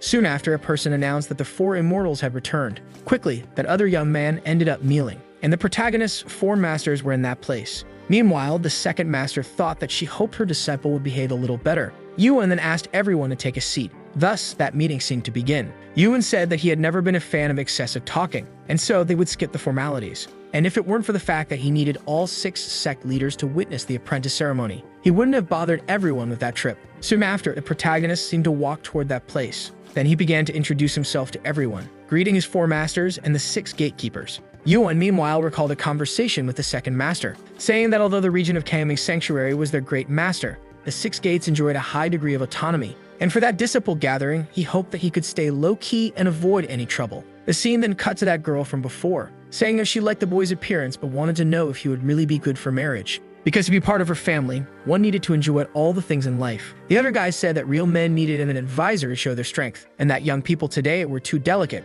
which was why they weren't manly enough. The other girl, hearing that, said that she preferred someone with nicer skin. Quickly, the other guy became irritated, saying that this was a mess, mentioning that the great empress had taken her throne, radiating all her power and grace, and asking how they dared to disturb that. Yuan, hearing that, said that he expected all of them to speak their minds freely, because at the heart of their community was unity. Soon after, that guy began observing the protagonist. Approaching him, he said that the 6 of them were loyal to the 4 immortals, so they should be careful in every way, mentioning that there were rumors that the young man was supposed to climb the stairs of the Jade Sky, effortlessly breaking the 9 Heavens Calamity formation. Moreover, he had recently passed the Asura Temple test, and questioning how on earth a mere outer disciple who had only recently ascended to the Yuan High Realm could reach such heights in the blood refinement realm. Hearing what the young man had said, Yuan stated that he did not understand. Yuan then welcomed the protagonist, saying that if he had any doubts, he should feel free to bring them up during the inner evaluation and everything would be discussed, asking the other guy what he thought. The young man said that it was fine, but it was worth noting that only the most outstanding disciples of the last 3 years could participate in the inner evaluation, and if he was excluded from the sect at that moment, it could be a disgrace to the name of the 4 immortals. Hearing that, Yuan reassured them to remain calm, as he would never disappoint them all. The second master, observing that, thought that her disciple was a well-behaved child. As he started leaving, the young man said that he would be keeping an eye on the boy. Yuan, meanwhile, was watching everything in silence. The second master soon after realized that the ceremony had ended, saying that they should play a few rounds of shogi, and in the meantime enjoy a good night. Time passed, and the scene cut to that old man from before. The other girl asked why the young man was walking so fast. The old man asked what the problem was. The woman said that she knew the young man loved playing games, and because of that, he was keeping an eye on the protagonist, so she wanted to bet a precious treasure with him. The young man asked if she wanted his stabilizer account. The girl said that since he already knew, it probably wouldn't be a big problem for him. The old man asked if she really thought that child had what it took to pass the evaluation. The girl responded that it was likely, but even so, she was just joking. The scene changed and a group of horses seemed to be pulling a carriage. Chi, meanwhile, opened a curtain, saying that that place looked like the territory of Shu.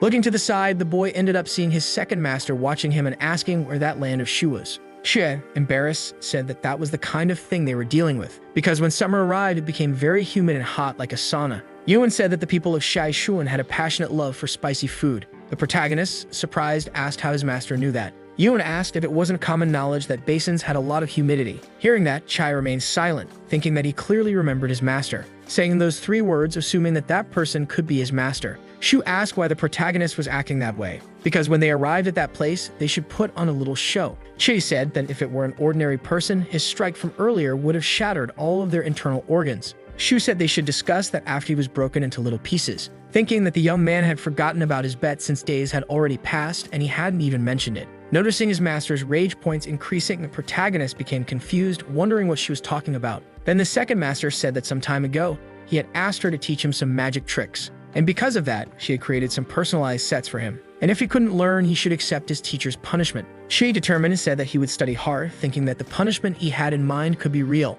The second master, observing her sister, asked why she had that expression, but Shu said that it was nothing. Noticing all that, the second master ended up smiling, saying that the two of them had an unfinished conversation at the Enchanted Lake a few days ago. Our hero then ended up remembering that, saying that Shu had lost her bet earlier. With tears on her face, Shu went to her master, asking her to teach her how to set up the formation. However, Yuan said that even between master and disciple, one must be willing to bet and accept defeat. After all that conversation, it seemed that they had finally arrived at their destined location. The second master said that they had finally arrived but should hold their horses before discussing that bet. Then Yuan ended up calling for Shizuka, who then started observing her master with a smile on her face. Meanwhile, Shu, irritated, was running after the protagonist, saying that he should learn to speak at the right time. The second master, watching that, said that those two were complete idiots. Then Shizuka ended up falling beside her sister. Yuan quickly seemed to cast some sort of enchantment to contain that. The second master, surprised, said that she was catching fire. Yuan said that he would take the girl to Dongtan Valley for her rejuvenation immediately,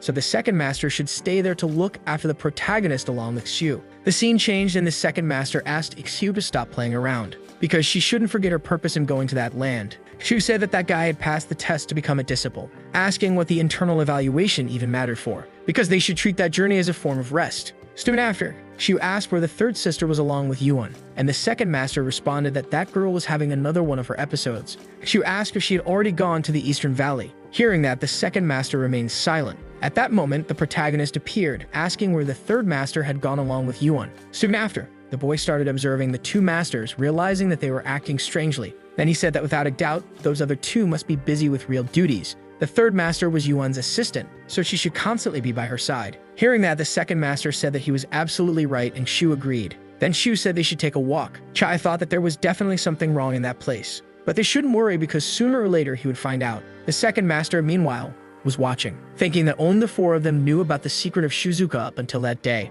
and because of that, they should forgive her secret, because they had a reason behind it. The scene then changed, and Shu seemed to be standing before Chai. Shu said that she wasn't good with extravagant introductions, so they were going to train. Chai said that she should enlighten him with her wisdom. Then the girl seemed to cast an enchantment, beginning to invoke her fire magic, saying that she had broken the limits of limitation. So he should think of that as reaching the third level of the elemental sea, and that it wasn't different from where he was now. If he intended to master the flame of the 9 heavens, then it was better to abandon those cheap tricks he was using to fight. Then the system notified that it could offer a new approach that would ensure the girl wouldn't suspect anything. However, the system said that this time, he should just watch and enjoy. It also said that that girl was known as the goddess of the 9 separation sword, and he was the strongest swordsman, questioning if he was the chosen one to wield that blade. Soon after, Shu ended up grabbing a flaming sword, saying that the knife in front of him was a small gift that her master was giving him. The name of that knife was Sweet of the Sky, and for that reason, he should hold onto it tightly and never let it go, no matter what happened. Then she ended up taking that knife, realizing that it was very heavy. The second master, meanwhile, thought that she couldn't believe he had managed to hold that knife since it was clearly meant to be a treasure.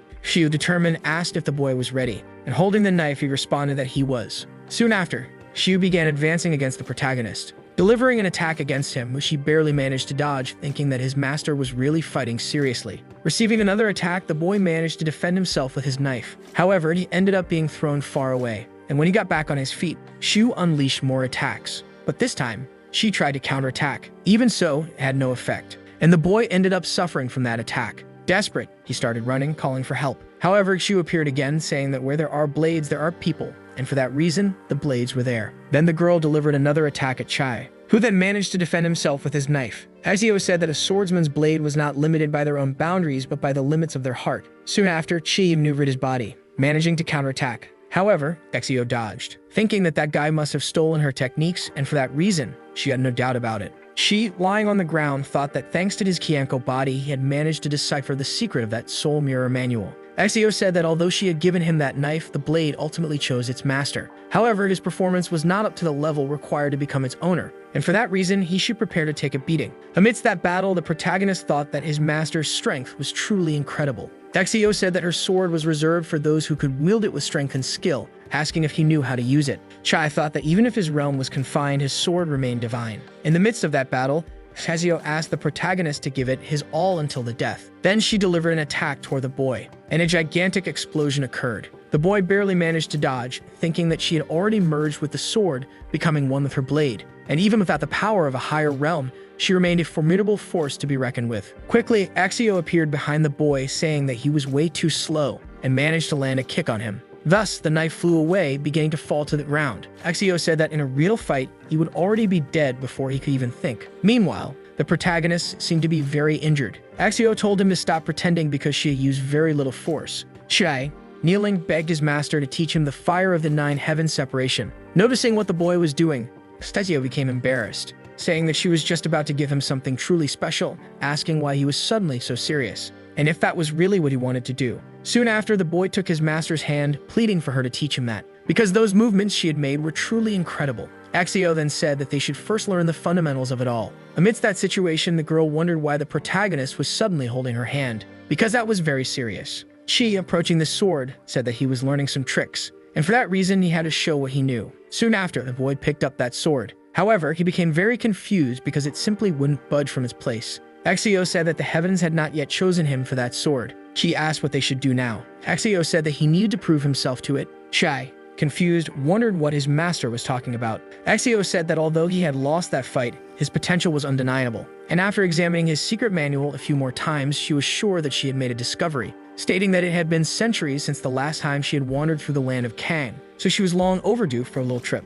Thus, they should take a journey to Dongting Valley. Soon after, Axio disappeared, and Chai thought that Axio could have at least told him that he had unlocked the secret to studying. At that moment, the second master appeared, saying that the protagonist was truly fantastic. Apologizing, the boy said that he had lost in a very terrible way. The girl said that a swordsman who gained the recognition of the 9 heavenly separation swords was a rarity in the world, where there were only 3 in total, asking if there was anything else that was unsatisfying for the boy. She said that he felt that something was wrong. The second master said that since he had trained with the sword, she asked if they should now teach him the art of illusions. However, Chi said that he was afraid it wouldn't work. The second master asked what was wrong and if he had accidentally cut one of his organs while practicing with the sword. Chi said that it wasn't that, he had just twisted his waist. The second master said that was great because she had a medicinal pill for those injuries, so it was the perfect moment for him to try out her newly prepared elixir. The scene changed again, and Chai was thanking his master for the medicine. His back really felt much better now. The boy closed the door, looking relieved, thinking that his master's illusion technique was truly incredible. If he practiced that again, he would definitely die. However, it seemed that his master still had something in mind. He noticed that she had a worried expression. At that moment, the system appeared, alerting him that there was a new mission and that he should go to a supposed holy city. She asked how he could be sent to the holy city and end up appearing in the middle of a wild place. The system informed him that by concealing and silencing the traces of his identity, he could remain a mystery to strangers, passing as a foreign merchant. She asked if the system even knew what their intentions were. The system responded that the human heart was an enigma and even systems had difficulty deciphering it. The boy, in turn, questioned where the mission was taking place. The system began synchronizing the mission details with its host. As recorded in ancient tomes, that world prided itself on 3 magnificent and powerful continents. Beyond the Kangming continent, there was the Holy City and the Land of the Free. The Holy City was under the rule of the Empress and had been isolated from the other continents for centuries. Legend had it that the Empress was once accessible and realistic. The place was known as the Land of the Saint. But one day, the Queen's behavior suddenly changed. She closed the great palace doors, and her warm and welcoming nature was replaced by an icy coldness. The scene cut, and Chi finally arrived at that village. The system informed him that it had not found any relevant information. Observing the situation, Chi said that this was definitely not good. Disguised, he infiltrated the midst of Kang, still afraid to reveal himself as a messenger. Because of that, there had to be some hidden secrets. The scene then cut to another location. A man was beside 2 beautiful women. Another girl seemed to be arguing, saying that the young man had agreed to drink by her side. Hearing that, the man began to laugh, asking her not to be jealous. He said that he would drink everything down to the last drop. The girl said that he was lying. At that moment, someone knocked on the door. It was revealed to be a girl. She said that this was the amount she had managed to collect. Taking the treasure, the man said that the girl could leave. At that moment, the other man asked her to wait a moment. Approaching the girl, he asked what her name was. She replied that her name was Belle. The man asked if she was available for marriage. The girl responded that she was not because, in fact, she was an orphan. The smile on his face, the man said that this was very good. He remembered that his maid, who brought him money, was named Kai Ling and asked where she had gone. The girl said that she had some urgent matters to take care of at home, so she had to return. Even so, the girl had been instructed to assist her lord. Hearing all that, the man understood, saying that she no longer needed to keep collecting those funds and should let the other girl take care of those matters. And from that day on, she would have that position, and as long as she served him well, her rewards would not be lacking. Noticing the coin on the ground, the girl said that it was too much money, so she could not take it. Hearing that, the man began to laugh, saying that it was nothing special. Picking up the coin, the girl ended up thanking him. At that moment, the man grabbed the girl's hand, saying that it was very soft. The scene cut, and Chai, meanwhile, seemed to be in a tree observing something. Looking down, he ended up spotting that girl from before. Another man seemed to be in that place, saying that the girl had quite a peculiar personality, and for that reason, he absolutely loved it. Observing those men, she asked the system to analyze their levels. The system informed him that the two masters behind that young man had reached the state of Tong Chu. She asked if he found joy in living in a fantasy world, even if it meant being a servant to others. The system said that when faced with immense profits, humanity was often driven by greed. Observing the system, Chi noted that it had changed lately. The system informed him that it was because he had been named, and for that reason, it thought he might appreciate a communication style as if friends were meeting. In response, Chi was pleased, asking it to just continue that way. Soon after, the boy jumped down from the tree, saying that when one had a master from the virtual realm by their side, being destroyed shouldn't be that easy. The scene then cut to a lake, and that girl from before seemed to be there, thinking about everything that had happened. She, in turn, appeared at the scene, beginning to observe the girl, saying that her fingers were rubbing so hard that she was about to peel them off. And for that reason, he wanted to know what had happened in that place, assuming that even illicit things might have occurred. Changing the subject, the boy asked if all the system tasks he had received had been designed by the system itself. And because of that, he should know why those missions seemed to fit him so perfectly. Hearing all that, the system remained silent. The boy then questioned why the system was quiet. Then the system said that at the moment of choosing a host, their desires burned the brightest, igniting a flame that fueled their every move. In this way, the system had chosen Chai. The protagonist said that he was sure that this system was not the only one that existed, and the system informed him that it was on a mission and for that reason, had nothing more to say. Disappointed, Chai thought that he had long known that if he asked that directly, he wouldn't get any answers. However, his master had already mentioned something similar. The boy had some limitations imposed by the system that it could not reveal, and for that reason, Yon must have had some similar restrictions. However, she had pointed it out several times, apparently trying to say something related to that system, but he was not sure where she was from, what era she came from, or even how he could confirm those things. Soon after, the system asked what the protagonist's goal was when that girl left that place. She asked the system to just watch. The system had assigned the task of protecting that girl, but it had not informed him who might attack her, and for that reason, he could only investigate those who seemed suspicious. The system asked if that meant that the young woman was not the most suspicious one. However, Chai responded that it was the opposite, as that girl was the first suspect. Because a poor girl who had been bullied was like a ticking time bomb ready to explode at any moment. At that moment, a voice called for the protagonist, asking where he was. Hearing that voice, he recognized it as the fourth master's. Observing the situation, the boy realized that the voice was coming directly from his chest. And Casio said that after casting that enchantment earlier, she was now able to communicate from a distance.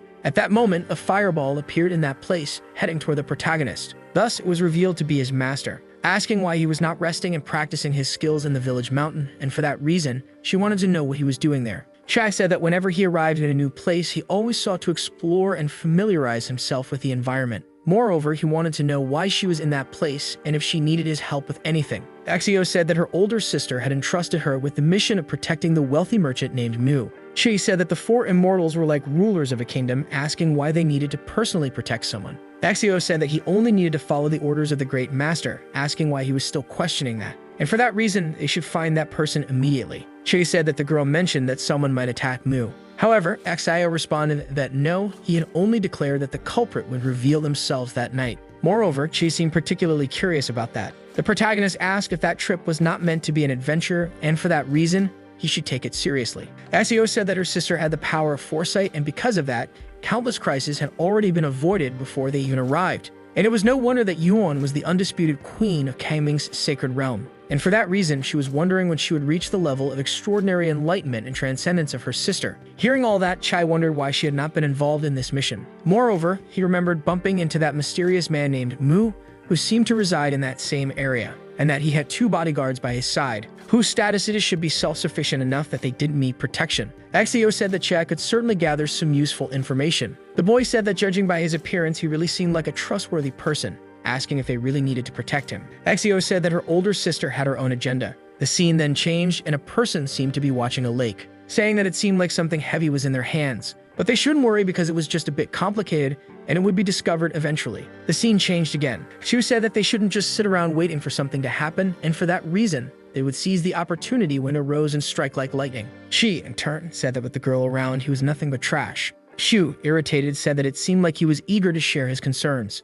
and for that reason, she would leave that task to the boy. However, Chi said that he didn't know about that since the order had come from his master. Meanwhile, someone seemed to be watching them, and in fact, it was that person from the lake earlier, saying that the young man must be the one they had been following, but either he lacked skill or there was nothing to fear. Observing the other girl, they realized that it was Shu of the 4 Immortals of Kangming Temple, wondering why she was in that place and what her relationship with that young man was. At that moment, Shu noticed someone and quickly advanced toward that man. She, confused, asked what had happened. The other man, surprised, said that it was very difficult to find him with that concealment cloak, saying that those were the legendary 4 Immortals of Kangming, asking if they were waiting at the Bo family's gate just for him. Observing the young man, she was surprised, saying that the man emanated a different aura, assuming it was divine refinement. Xing'e, meanwhile, was watching everything in complete confusion, thinking that Xiu had been sent to protect that person. However, the other man was a god realm robber, and for that reason, he wanted to know what that man was involved in to attract so much attention. And for that reason, there must have been some information they were hiding about that mission. The system warned that it was something functional, so the information it provided was all that was available. Soon after, Xiu said that few people with blades could reach the level of divine refinement. Drawing her sword, she asked if they should fight. With a smile on his face, the man said that he was honored to have the opportunity to cross swords with the legendary blade god. However, he wasn't in the mood for that at the moment. The scene then changed to a person running. The other man, desperate, asked what that noise outside was. The other man told him to leave everything to him, and for that reason, he should stay inside because it was too dangerous. The man said that with those two by his side, nothing could scare him. The scene changed again, and that other man seemed to be observing everything. At that moment, he suddenly leaped forward. Xiu said that the intentions of that man were very strange, and for that reason, his righteousness was refreshing and admirable. Soon after, that man advanced against the other young man from before, throwing his blade toward him. However, another man managed to block the attack. Mu said that he was afraid of dying, and for that reason, he couldn't even stand up. The other blade-wielding man thought that the young man had a superior level of strength, but still with him and his brother together, they could hold them off temporarily. Soon after, the man said that those two were only in it for the money, and for that reason, he wouldn't raise a hand against them. Irritated, the two brothers asked not to be underestimated. Kig soon appeared at the scene, saying that they should settle this one at a time, and for that reason, they should remember when they agreed to improve their skills. The man said that it seemed he wouldn't be satisfied until he took down Shu. Then he began casting an enchantment. Observing that, Shu said that it was a strange time, wondering what the man was about to do. Various symbols then began to appear around the man's body, and a gigantic mist started to envelop the entire place. Mu, desperate, begged to be protected, saying that he would make it worthwhile and provide enough gold to make everyone's vault look like a centerpiece of attention. The scene then shifted to Chi, who was very desperate, searching for his master, saying that the mist was getting denser and denser. The girl then appeared behind the protagonist, stating that he should simply cut through that thick mist. Swinging her sword, the girl did just that. However, when she looked down, she realized that the man had disappeared, thinking that she had misjudged that person, as he was actually very powerful, wondering where he could be now. At that moment, a light appeared before the protagonist, and in a matter of seconds, that man was already behind Mu. However, Shu apparently already knew all of that, as she quickly appeared in that place to protect that man, saying that the young man really had a lot of tricks up his sleeve. But soon after, that man appeared behind Xiu again, where he had apparently been struck by that attack. Che, meanwhile, was watching everything from below, becoming very surprised by what he was witnessing. Kajev, meanwhile, was surrounded by a red aura enveloping her entire body. That man, meanwhile, was observing everything, thinking that the attack had been avoided and that the chances of a quick victory were decreasing. Haseo immediately asked the young man not to move, because if he did, he would end up being killed. Meanwhile, another group comments that it was very hot in that place. The protagonist, watching the fight from afar, thinks that it was impressive, because at the moment of contact with that knife, he infused his own spiritual energy into the enemy's acupuncture points. Furthermore, the goal of Shura's clown trial was in that location, and the spiritual power that the fourth master had released in just an instant was incredible. Because of that, he feared he had already been crushed to pieces. So that was what a high-level battle meant, and for that reason, he needed to grow quickly to become even stronger. Moreover, if he didn't have that system by his side, he would be as insignificant as an ant. The other guy says that all of this was very funny, asking if he was really going to die because it felt like his body was reacting quickly, but his brain was lagging behind. Noticing something, Sayo quickly asks the other guy to move away, and at that same moment, another young man appears behind Mu. Just as he is about to land a blow on him, another henchman manages to defend. Chai, surprised, asks if that was a clone and if it had just been a technique to disrupt his vision that had just been cast. At the same moment, the guy who was in front of Exio disappears. Meanwhile, she was fighting against that other one from before. Soon after, he starts advancing toward Mu again, who then begins to beg for his life. Right after, the other brother appears, managing to block that attack, saying that his realm had been temporarily blocked because of that woman from before. Meanwhile, Mu was lying on the ground, saying that he was in a lot of pain, and for that reason, they should take that guy down immediately, asking how he dared to interfere in their plans, and for that, he would ensure that he had no place to rest in this world until he died. Meanwhile, Che was watching from afar, wondering what his master was doing. Asio wonders how the guy had done that because only now had he definitely made contact with the real body, but in a matter of seconds, he ends up turning into a clone. Chi, still watching his master, wonders if she wasn't going to do anything. Approaching the girl, he asks if she noticed anything peculiar. Exio says that guy was like a magician, and for that reason, they couldn't hit him no matter how much they tried. So they should sit and watch his performance because even if they blocked him, it wouldn't be able to cause a great effect. Handing over a candy, Chi asks the girl to eat one. Mu, watching the two, wonders what exactly they were doing because they seemed to have some kind of fight with that guy,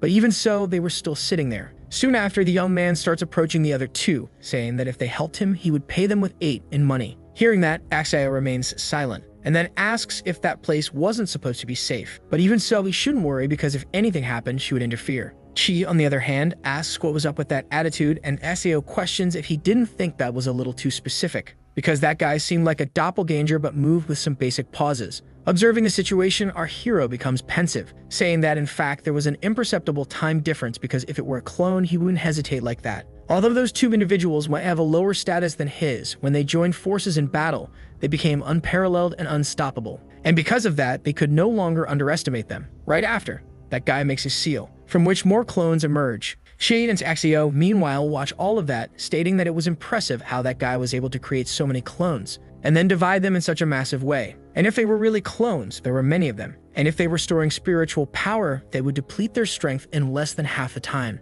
Meanwhile, that guy was very desperate, wondering why the other wanted to kill him since he didn't remember ever fighting with him. Right after, the guy asked the other man who had sent him because if he knew, he would pay 10 times more than they had offered him. But at that very moment, the man thinks that money wasn't everything, because he clearly hadn't given it his all yet, and because of that, this would be a tough battle. The young man thought that the two of them could surpass him, but now it seemed that he was still definitely waiting for some kind of strength. The other bald guy says that they only wanted to make money, and for that reason, they didn't need to go that far. At that very moment, another guy appears saying they should defeat him immediately, because he had a lot of money and would pay whatever was necessary to get rid of that person. However, the man says there was no need to risk his life and limbs because of all that. And soon after, the two brothers approach that guy, begging him to finish off Moody once and for all, because if he did, he would solve many of their problems. The guy observing all this remains silent, telling him to leave that place immediately. Mu, surprised, asks how they dared to betray him like that, saying they should come back immediately to save him. Right after, Shu ends up standing up,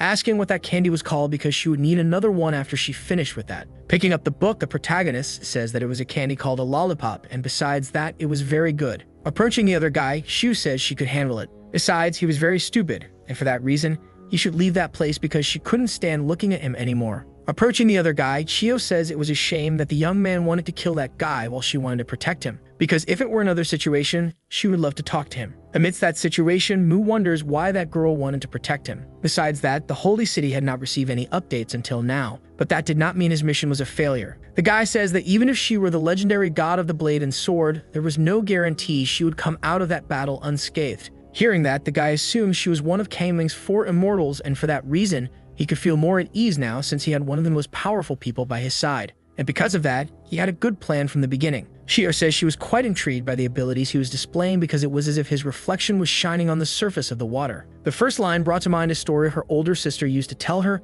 and it was like an explosion from the past hitting her feelings directly. Drawing her sword, she asks him to forget about it because that story had lost its meaning, and the main characters had all been wiped out. At that very moment, the system appears to Chi, giving him the task of protecting Mu. Shig, irritated, asks why he had to do that. The system warns that he was on a mission, and for that reason, had no comment to make on the matter. Changing the subject, she says he had 2 more questions and would probably either drop dead on the spot or be transported to some strange scenario. Besides that, he never intended to be a mere spectator on the sidelines, and this time, he was stepping up his game and leveling up. Approaching Xiu, the protagonist says he was so caught up in his own excitement that he had completely forgotten about him. Xiu says the guy had surpassed the protagonist by 4 realms, and for that reason, he had no chance. However, Chai convinced as he could easily grab his sword because it was no big deal, and he thought he might be able to catch that knife. Irritated, Xiu asks how he dares to say that in that place, but even so, it was fine because as long as she was there, he could not die. Observing all that, another guy says he wanted to play the master and apprentice game. Irritated, the guy says that Kangming's 4 immortals were protecting a mere merchant like him, and for that reason, the powerful had fallen quite a bit. Approaching Chai, the guy says that when he was his age, he was not as innocent and naive as he seemed. And at that time, his trusted blade had already tasted the sweet, metallic taste of human blood countless times. Thus, a flashback of that boy appears, showing him in the midst of a battle. And on his blade, an immense amount of blood was dripping. Returning to the present, the guy charges at the protagonist, saying that he had nothing to discuss with him, but if he got in his way, he would meet his death. Right after, the guy ends up attacking Chad, who barely manages to dodge the strike. But immediately after, he takes another hit, being thrown far away. As he is falling to the ground, the guy charges at him again, delivering a kick to him once more, making him fall to the ground. The guy, disappointed, says that he was much weaker than he had imagined and for that reason was an idiot. Filled with disbelief, he thinks that even by enhancing that guy's abilities, a protagonist was still very weak in a fight, and for that reason, he would have no choice but to enter the fight. At that very moment, she ends up awakening, saying that he had done that on purpose. Observing the situation, the man thinks that the boy was really asking to be beaten. She thinks that in the previous battle, the clone did not move and was probably just a mirage, as if someone had pressed a pause button on a remote control. And because of that, some of the clones were merely fakes. His movement required a bit of preparation time. For that reason, he needed to figure out where he was. Sometime later, Chai was analyzing his system, where he ends up finding his ability, saying that it was time to show his true skills. But even so, he was very nervous about all of it. Then the boy seems to form a seal with his hands, and several statues begin to emerge in that place. The other guy, observing his surroundings, says that it was truly astonishing to have the ability to possess multiple clones like that. However, that also meant that his spiritual power would be drained in less than 10 seconds. Besides that, those clones had to be very weak. However, the protagonist says that those clones could last at least 3 minutes in total. Right after, all of them begin to advance against the guy. Xio, watching the battle from afar, was very confused, asking if those kids were playing around by any chance. Right after, a circle of water begins to form in the midst of that battle. The guy says that the protagonist was very weak. For that reason, his powers were nothing special and he begins advancing toward the real body.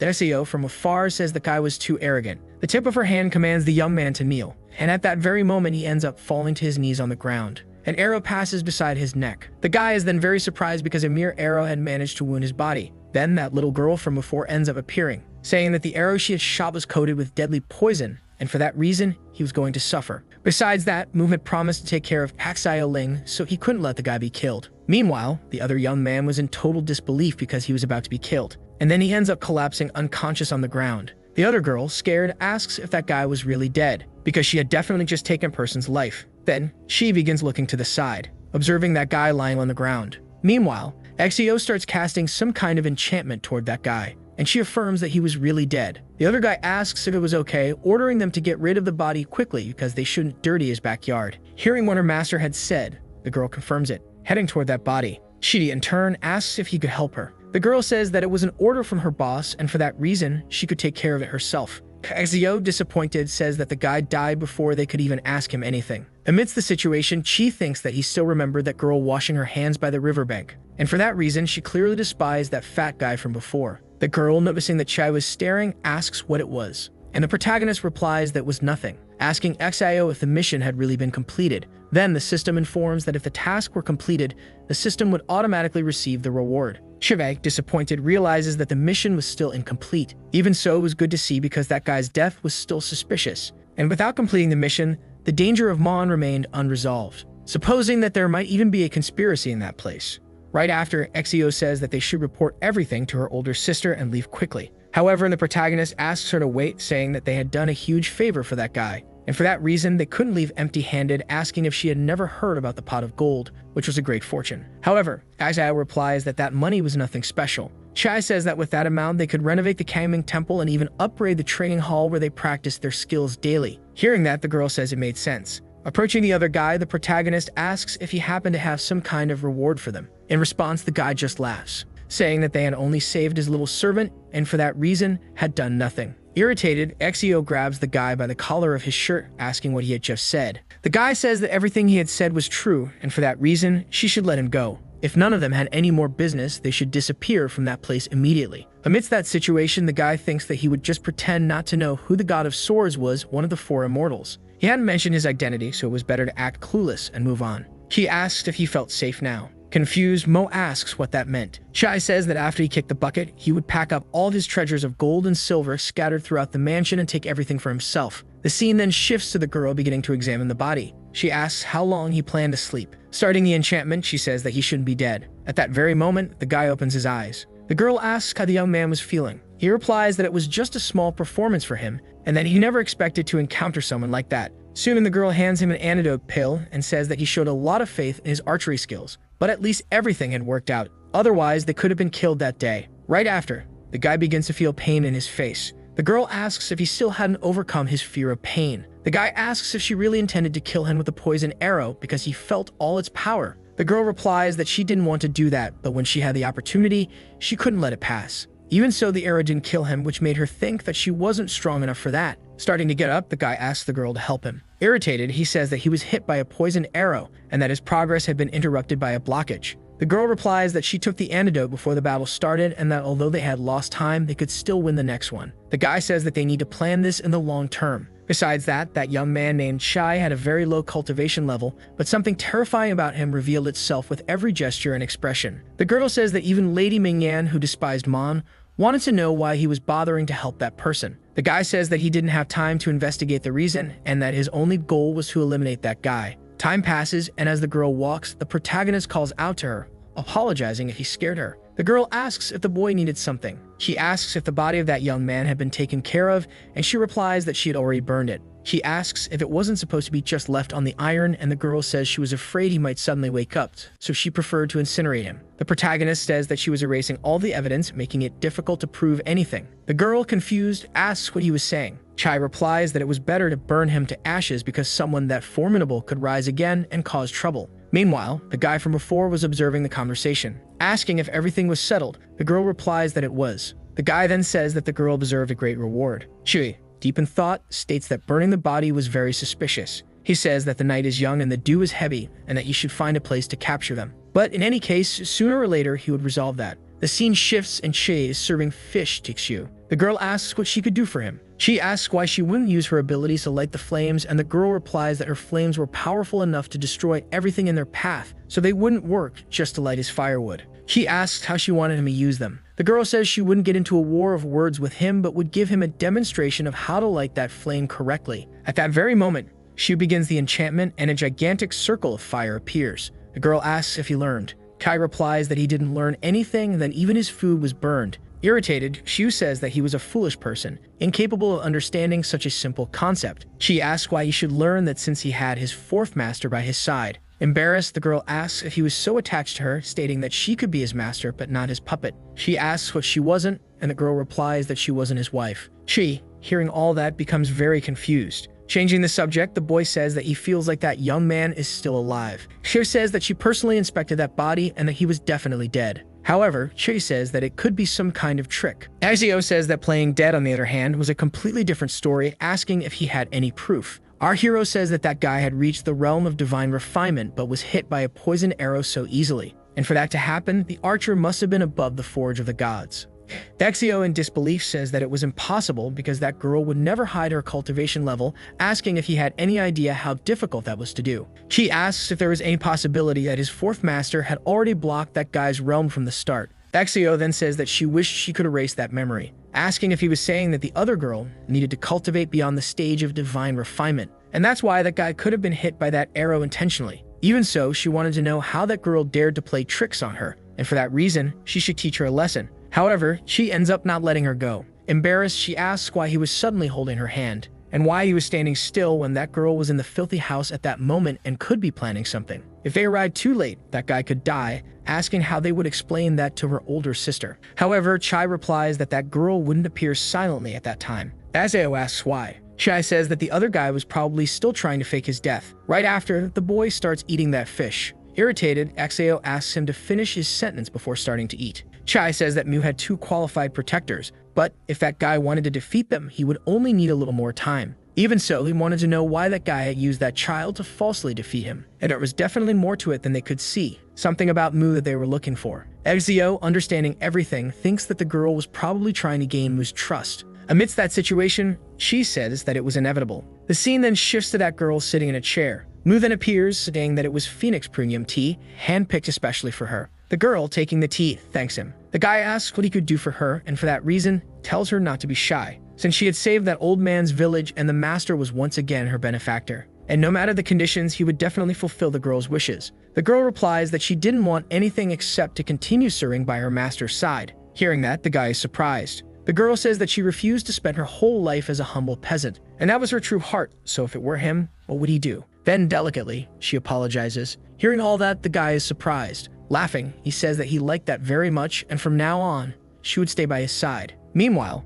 the girl thinks that it was important to show a little ambition so as not to seem too insincere. Circling the young man, the girl thanks him. Time passes, and Chi appears to be lying in a forest in the middle of the night. Soon after, he ends up encountering a mosquito, then slaps it. The boy thinks that he wanted to sleep, but there were too many insects in that place. Besides, he couldn't believe that Axeo could sleep under those conditions. Right after, the boy tries to wake his master, who then confuses the protagonist with her father, asking to let her sleep a little longer. Chai says that he had thought she was a foolish person, but in the end, she had a father after all. Besides, sleeping on the ground hurt his back a lot, so he would have to find another place to rest. But in any case, he would walk around a bit to explore. As he walked, the boy thinks that he should have stayed in bed, surrendering to his laziness. Sometime later, the boy ends up coming across a person, realizing that it was that little girl from before who seemed to be dipping her feet in the water. Then Chi calls out to the girl, saying that he was Chai, the person she had met earlier today. The girl says that she was helping the young master, who had shown kindness before, and for that reason, she remembered him. Asking why he was wandering around so late, Chai says that the same applied to her since she wasn't sleeping, asking if she had something on her mind. She then responds that the heat was unbearable, so she wanted to go out for a bit to cool off. Meanwhile, the girl wonders if it was just a coincidence, as it seemed like that guy had been following her the whole time. And if he dared to make a strange move, she would definitely defeat him. Right after, the boy says that the person who had been killed earlier was quite interesting. Hearing that, the girl is surprised, and then she deactivates her enchantment. Laughing, she asks how that could be considered a good person. She asks if someone who kills shouldn't be called a hero. And if Mu was a villain, shouldn't she be helping or favoring his evil actions? The girl says that Khan trusted his lord to provide the means for his family's livelihood. Meanwhile, anything else no longer mattered to her. The boy asks if she had someone to protect, or even someone she would risk everything to save. Right after, the scene cuts to a person observing the protagonist through a system screen, thinking that the boy seemed to have a very interesting story, and because of that, you would digitize his memories to search for more relevant images. However, the system does not allow him to access that. The unknown figure then begins to observe the conversation between the two. A flashback of that girl from before appears, with several people despising her, saying that she shouldn't come near the village, even calling her a monster. She then begins to leave that place, and in the meantime, she was carrying some kind of creature. The other man from before ends up appearing in that location. Shortly after, the scene returns to the present, with the girl saying that she had no one to protect. Shai says that when someone has a person they want to protect, they become unbreakable, like a fortress of steel. Hearing that, the girl remains silent. Chi then stands up, saying that he hoped all her wishes would come true. He needed to find as quickly as possible the people he wanted to protect. Hearing those words, the girl remains silent. The scene cuts again to Xiu still lying on the ground. As she begins to wake up, she wonders where Chai had gone, because before going to bed, he had walked for what seemed like an eternity, talking about that girl from before and the man who had been killed. At that moment, she appears at the location, feeling very happy that his master had woken up. Chai, surprised, asks if she hadn't sensed his presence. The girl says it was impressive because he had already learned to hide his aura very quickly. For that reason, he must really be a prodigy in training, asking what his next step would be and if he was planning to stay there to adventure. Hearing that, the boy becomes thoughtful, stating that he still had to remain vigilant. His goal in coming to Kangzen was to train, asking when the fourth master would teach them some interesting moves. Right after, Chu grabs the boy by the hand and starts leading him to an unknown place, saying that the food and sleep there weren't very good, but if they spent a night in another part of the mountain, he would see how to truly rest and rejuvenate for the next day. Time passes again, and the two seem to be arriving at the right place. The girl says that there was a teleportation point nearby, and for that reason, they could use it later. She asks why she didn't give one of those great tools to her disciple. However, Xiu says that he didn't need that kind of sacred great tool at his current level, and for that reason, he should have one in about 200 years. Hearing that, the boy says it was a huge exaggeration. Then he asks the system if he could use sacred-grade items at his own discretion. The system informs him that they could be used in certain circumstances. The boy thinks that the time to elevate his abilities was now, so the internal circle evaluation system might suddenly work. Then she approaches his master, who says that her talents were inferior to his, and for that reason, it would take at least 200 years for her to reach his current level of cultivation. Disconcerted, she wonders why that guy was always staying around her lately, as it didn't seem to be something related to friendship. Chai says that people say a good master teaches their disciples well, but she didn't seem to have any intention of teaching him properly. She warns that they were taking him to a place to cultivate his skills, something that even her sisters and she had already discussed before. Changing the subject, she asks how his third master was doing alongside Yuan, supposing that the third master might even be sick. However, Chiu says that everything was going well, and besides that, they were going to that place only so that she could sleep peacefully. His master then ends up closing the door, leaving the poor boy outside. Feeling very disappointed because now he would have to sleep outside, he was still thinking about the illness that the third master might possibly have. Right after, a tail appears behind the boy, and it is revealed that a fox was beneath him, assuming that it might even belong to his second master. Then the boy asks if she was not asleep yet, and besides that, wants to know why she was there at that hour. However, that fox simply seemed confused about something. At that very moment, the second master appears above, asking what Chai was doing and if something was wrong. Chai, surprised, says that the fox was not actually his second master transformed. The second master says that it was her spiritual companion, asking why Chai was in that place that night. Our hero says that the fourth master had been tasked by the Grandmaster to protect a man named Mu. That was a curious task, but the fourth master was already up to the challenge. The second master then assumes that the mission had already been completed. She then asks for her opinion on the use of medicinal supplements for cultivation and whether it was considered a dark practice. His master replies that it depended on the context, questioning what the problem was and if he was feeling that the path of cultivation was too arduous, thus seeking a shortcut. And if that were the case, she had some elixirs that could give a quick boost of several levels in a short time and even some that could reignite his virility and vigor. The boy says that he didn't need that at the moment because his strength was always present. Hearing that, the second master says that she was very eager to witness it. Hearing what his master had said, the boy is surprised. After all that conversation, the second master says that the next day she would teach him sword techniques and then the basics of illusion magic. And those were things that only she knew as well. Leaving the place, the girl says that illusions are some seriously fun tricks. The scene changes again, and that guy from before seemed very nervous, saying that they could not fail. Once again, the scene shifts, with Exio saying that to master the sword, one must first pull down the celestial curtain, asking how he could have a sword and not practice with it. Observing the protagonist, she asks why he was just looking at her, as he should draw his sword and face the situation like a warrior. At that very moment, she begins to unsheath his sword. However, he is surprised by what he sees. Exio asks why he suddenly screamed because he scared her, and if he couldn't lower the celestial curtain, it meant that he had mastered the art of his sword. At that instant, an aura begins to emanate from that sword. Our hero, confused, asks what was happening, and that aura grows larger and larger. Then, it ends up sucking both of them in. They end up being transported inside the sword. Right after, they seem to be in an unknown place, where there apparently was a giant volcano. She asks if that was the test to choose a master and if for that reason, Exio had probably been there before. However, the girl says that she had never been in a situation like that before. Amidst the situation, she thinks that it meant there was an entire system operating inside the celestial veil sword. And although it had a different design, that thing was definitely a type of system. She asks if it was the system that created that thing or if it was some kind of teacher. However, the system warns that it had no idea what that was and couldn't even connect to it. Looking at his master, Chai wonders if she could also see it or if he was just getting carried away with his thoughts. Above them, a screen indicates that the giant system seemed to be issuing some kind of mission. Shortly after, the protagonist starts looking at his sword, asking his master if she, by any chance, wanted to fight. Exio says that she had no idea there was such a fun place to be and that it seemed like a great place for spiritual training. She asks if she remained quiet at noon because she hadn't figured out the situation yet. Right after, Exio asks the boy to pick up his sword and fight her, as he shouldn't let her teach it without trying something first. Following his master's orders, our hero grabs the sword. But in a matter of seconds, his master was already in front of him, striking an attack towards the boy. But Chai barely manages to dodge. Then he ends up calling out his master's name, saying that he wouldn't mind if she shared her wisdom with him. She asks him to keep his eyes open for movements and techniques because she wouldn't bother teaching again. And mastering the art of the blade wasn't just about swinging a sword. She then launches another attack and Chai barely manages to dodge, thinking that it was incredibly fast. With no time to think, Shu advances again, saying that he shouldn't let his emotions and mindset control him. Chai once again manages to defend the attack. However,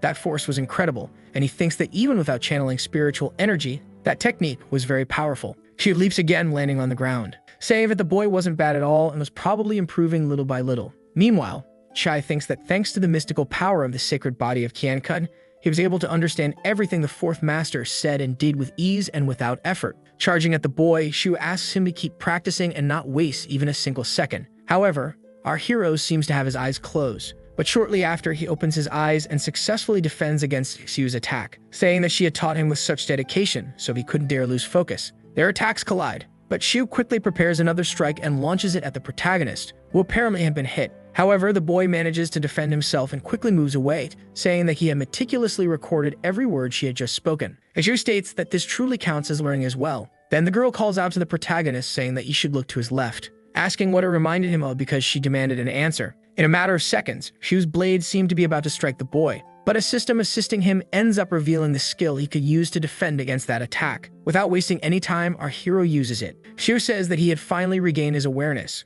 Curious, she asks what move he had just performed and how he managed to block her sword with just his hands. Besides, he needed to be quick and cunning in the midst of battle. The boy thinks that if this became too logical and reasonable, he might lose his persuasiveness. And besides that, he needed to come up with an excuse to avoid revealing the system's existence. So the boy says that he had already figured out Xiu's move a long time ago, which is why he was able to defend against it. Xiu questions whether her sword strike wasn't impressive enough. And because of that, a mere brat from the elemental oceanic realm managed to break it, asking if he even knew what he was saying. At that very moment, the system informs him that Xiu's fury level was increasing rapidly. Chai says that he knew what he was talking about because it was the second time he had said it. She always criticized him, but in reality, he was the one who always let her have her way, stating that the girl was very weak. Hearing all that, Xiu begins casting an enchantment, stating that she would see how many times the protagonist could withstand that attack. Amidst the situation, the protagonist feels very disappointed, saying that the downside of doing that was that Xiu would be completely enraged. But even so, she might even forget what she had asked earlier. And as long as he mastered that skill, he could end up bypassing that situation. And with ease, he would be able to win. Then the protagonist manages to block the attack with just one finger.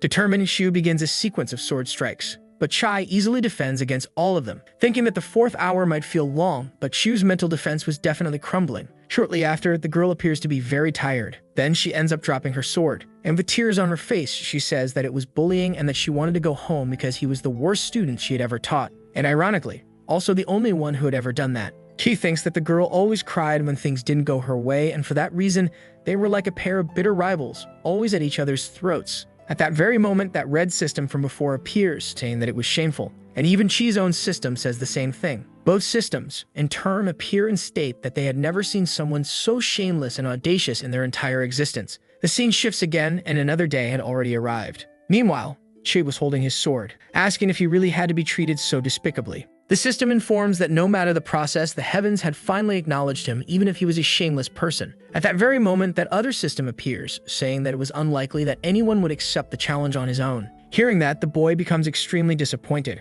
Right after, he arrives and says that it was impossible. Amidst the situation, Chi thinks that he might have gone too far. Then the second master appears. Axio, realizing that it was her sister, begins to cry, saying that she could no longer teach that person because he was hopeless, and that none of her attacks were landing. Besides that, she was too weak and for that reason, needed to go into seclusion for training. She was on a mountain for serious soul research, so she wouldn't bother with the trivialities of the world. Because of that, she would entrust the holy land of Kangming to her three sisters and see them again in about 3,000 years. Hearing all that, her sister asks her to wait, asking what had really happened. Meanwhile, Chai thinks that they would just have to keep making up new lies. Otherwise, with her temperament, she could disappear without a trace. Then the boy approaches his fourth master, telling her not to doubt herself so much. Because in reality, what he had shown earlier were life-saving skills that his senior master had secretly taught him. And that ability was not something that could be used at any moment.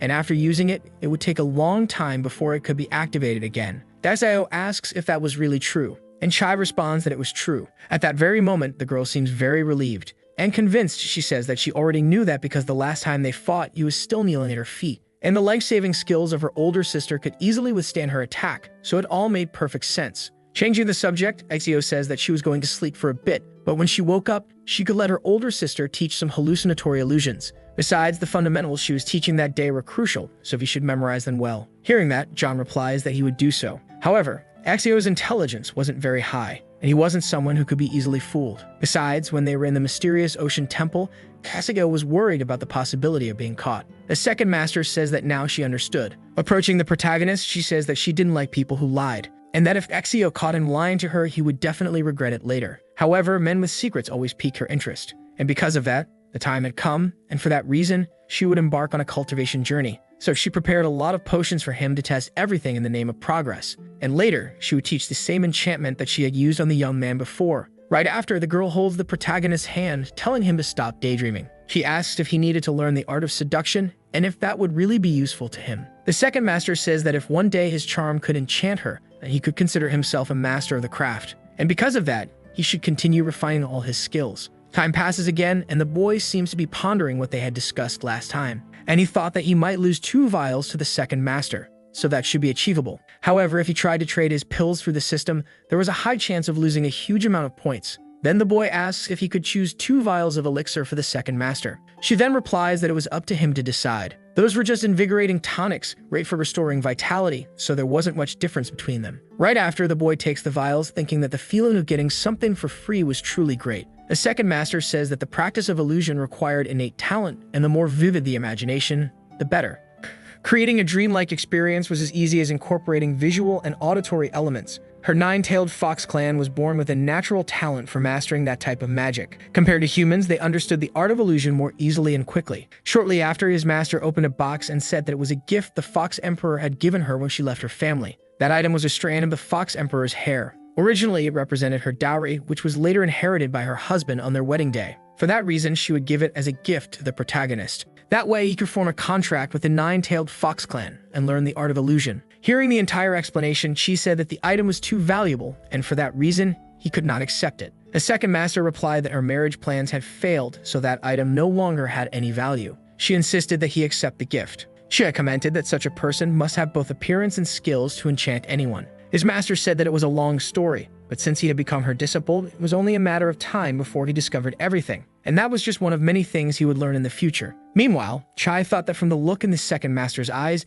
it seemed like she was hiding something, but since she wasn't willing to share, he didn't insist. Approaching the boy, the second master said that she had never touched a young man's hair before, so if it was uncomfortable, he should let her know. She began to comb his hair, and the boy responded that it wasn't bad. The second master explained that mastering the art of illusion required a remarkable mental fortress. Human practitioners of this art usually resorted to various techniques to strengthen their resilience and mental endurance. She asked what she meant by that, and she said that he would find out later. She placed the strand of hair on the protagonist's head, and at that very moment, a glow began to surround the area. The strand seemed to merge into the boy's hair. The second master commented that compared to the average person, practicing illusionism was like effortlessly gliding through the clouds. The protagonist thanked her. She said that it was time to pass on the secrets of illusion magic to him, and that he should prepare himself. In the next moment, the two were in a forest. The master said that illusion was the wonderful creation of the mind. It could profoundly impact a person's thoughts, emotions, and even actions. By manipulating the senses for their own benefit, they could lure their enemies into the traps they had prepared. They were in a mystical realm, synchronized, and she only needed to follow her lead and observe every movement.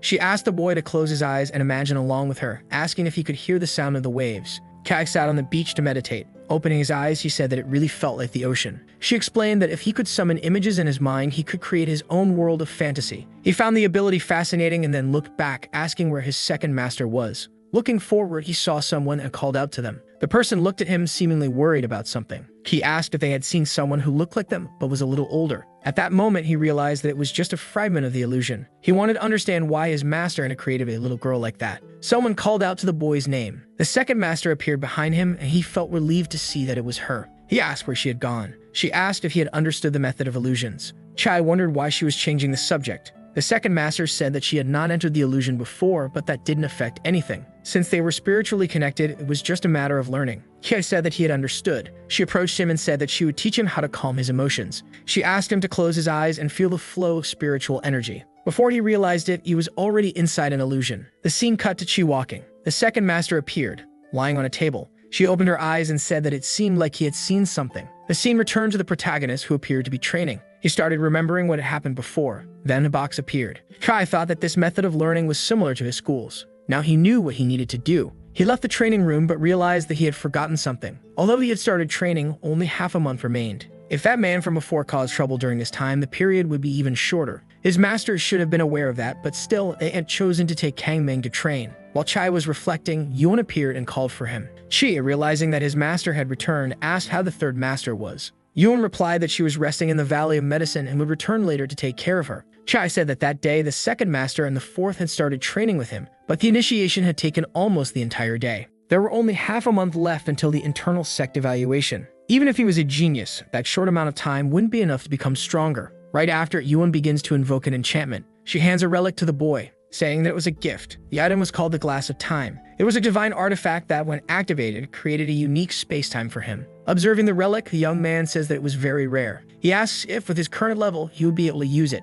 Yuan warns that it was different from other artifacts because it only needed to be used. Shay thanks his master and states that it would definitely be something very important. Yuan asks if he was confident and if he had an infallible plan to succeed. Chai says that his heart was racing and burning like fire. Hearing all that, Yuan remains silent. As she starts to leave, she says that she would return in a few days to see how he was progressing in his training. Watching his master, the young man asks her to be careful. At that moment, he begins heading to the Valley of Medicine. She comments that he knew a few things about atomic bombs. It hadn't been just a coincidence before. With that treasure, 1 hour could be as significant as 5,000 hours of training. Without wasting time, he uses the relic. A strange portal appears in front of him, and like an idiot, he enters the portal. 2 days pass, and in a random location, an explosion occurs. A crater forms. That wasn't surprising because in reality, it was the protagonist who now even had a beard. Chi, excited, says that it was incredible and asks the system to inform him of the time. The system warns that in the realm of Kili, more than 27 years have passed and 3 days would be equivalent to 2 days in the real world. The hero comments that with all that, he was able to reach the 7th stage of the manifestation realm.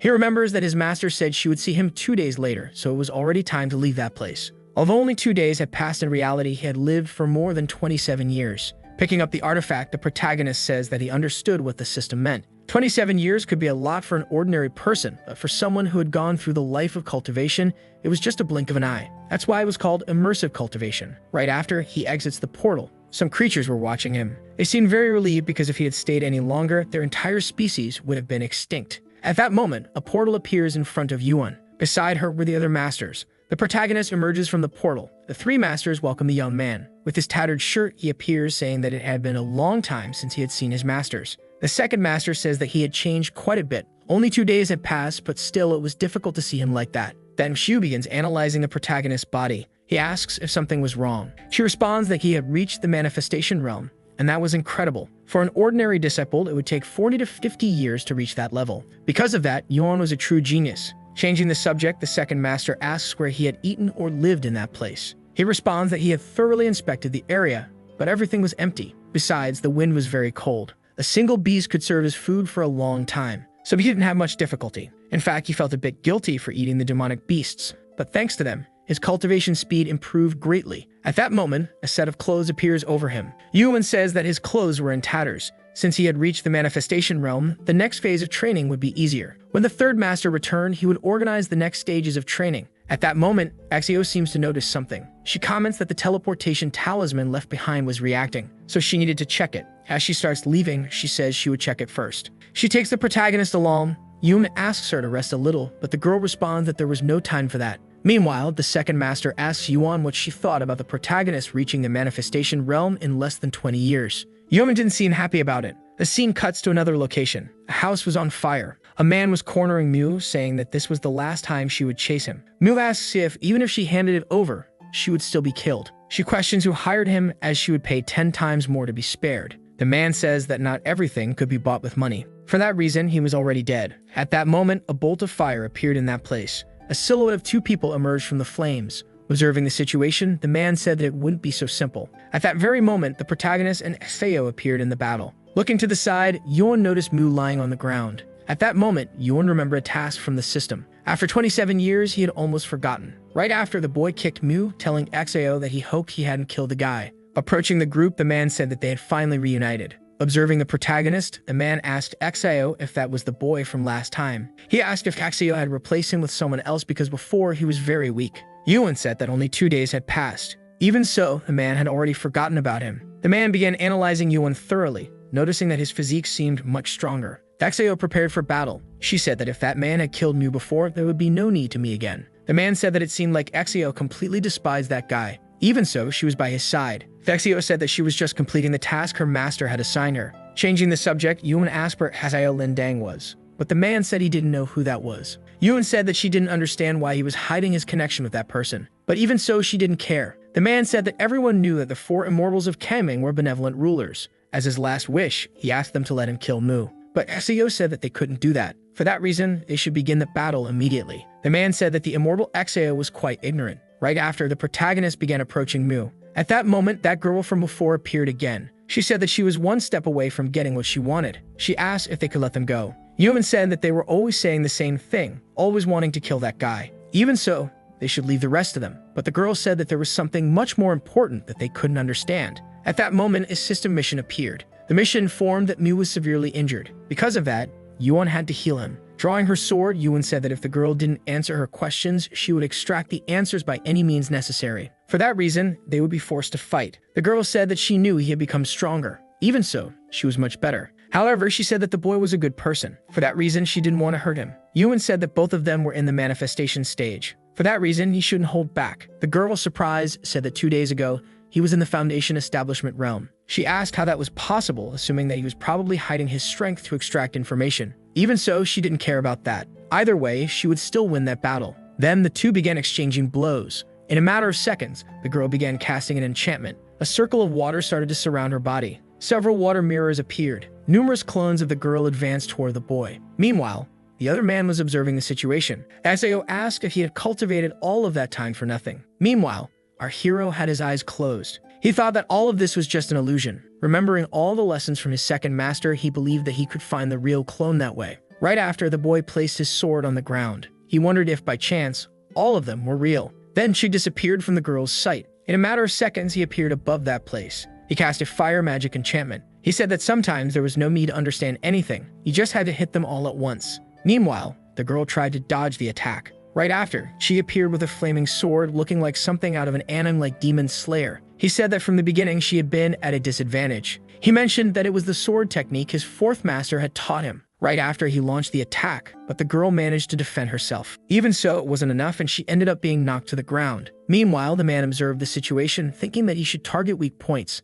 The protagonist began getting closer and closer to the girl. Meanwhile, the battle between Axeo and the man continued. But in the end, the man folded. He approaches the girl, saying that she should obey because she still had a chance. Axeo says that the disciple under her guidance was more than enough to deal with him. Hearing this, the man laughs. He states that the one who didn't understand was Axeo. The confused protagonist hears the man say that they only needed to defeat the weakest link. Right after, the girl leaps and begins chanting an incantation. Several water mirrors appear once again. Observing the situation, the protagonist realizes that it was the same move as before. The girl appears above the young man, asking her companion to advance because she was already ready. Then the man throws a dagger upward. Seeing this, Axeo wonders if that was his deadly technique. Axeo tells Chai to get out of there immediately. However, he realizes that the boy is cornered by the mirrors. Axeo throws his shield to protect the boy. At the same moment, the man advances against Axeo. He says that if Axeo was his opponent, he shouldn't be distracted. Axeo states that the man was using his core power to strengthen himself. She says that the man was risking his life, but that still wouldn't be enough. Right after,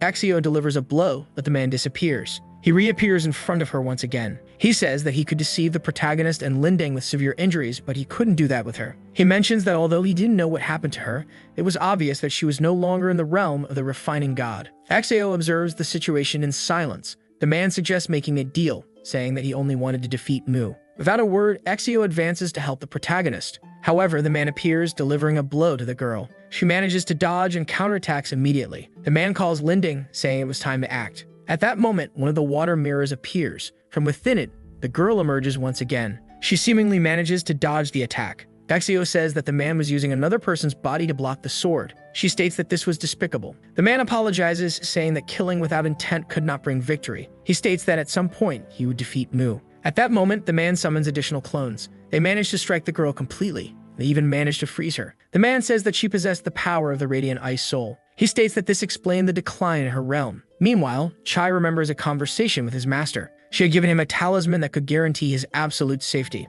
The boy grabs the artifact, thinking that he could not let anything happen to his master. He believes that even when angry, she always unsheathed her sword to protect others. Although she had not mastered the 9 years fire, he would not let anyone hurt her. At that moment, the protagonist uses the artifact. A giant aura begins to form around him. The surprised girl realizes that the spiritual pressure was immense. The magic circle starts growing larger and larger. The water portals begin to disintegrate. At that moment, a spiritual form of Yuan emerges. The The surprised girl wonders what power that was. The man, seeing this, appears irritated. He realizes that Yuan's spirit was standing before him. He recognizes that she was the great leader of the four mortals of Kangming. Right after, the girl asks the young man to be careful. She summons a water shield to protect him. However, the shield is quickly shattered. The man, observing the spirit, thinks that he was trembling with fear. Drawing his sword, our hero says that he would not allow him to harm his master. Then he raises his sword to the sky. The other spirit also raises its hand. The girl says that aura was terrifying and that they definitely couldn't win against it. At that moment, Yuan launches her attack. Beside her, the spirit also attacks. Both attacks collide against the other man. Apparently, he had been defeated. The other girl watched everything in that battle. She knew that the defeat had already been decided. It was impossible to defeat a man like that. Right after, Yuan immobilizes the girl, saying that everything was already over. Meanwhile, the other man was lying on the ground. The girl had tears on her face, saying that in the end she couldn't do anything for him. Right after, she also falls to the ground. Yuan asks if the person she wanted to protect was that man. He questions what exactly she was trying to do and why she wanted to defeat Mu. Lying on the ground, the girl says that her dream was to go back home. Her friend was marked as a traitor and became a fugitive wanted by the royal court. He was supposed to be the hero of the holy capital, but that wasn't true. He had suffered for a long time under the tyranny of the company. When they were about to succeed, Mu betrayed them along with the people.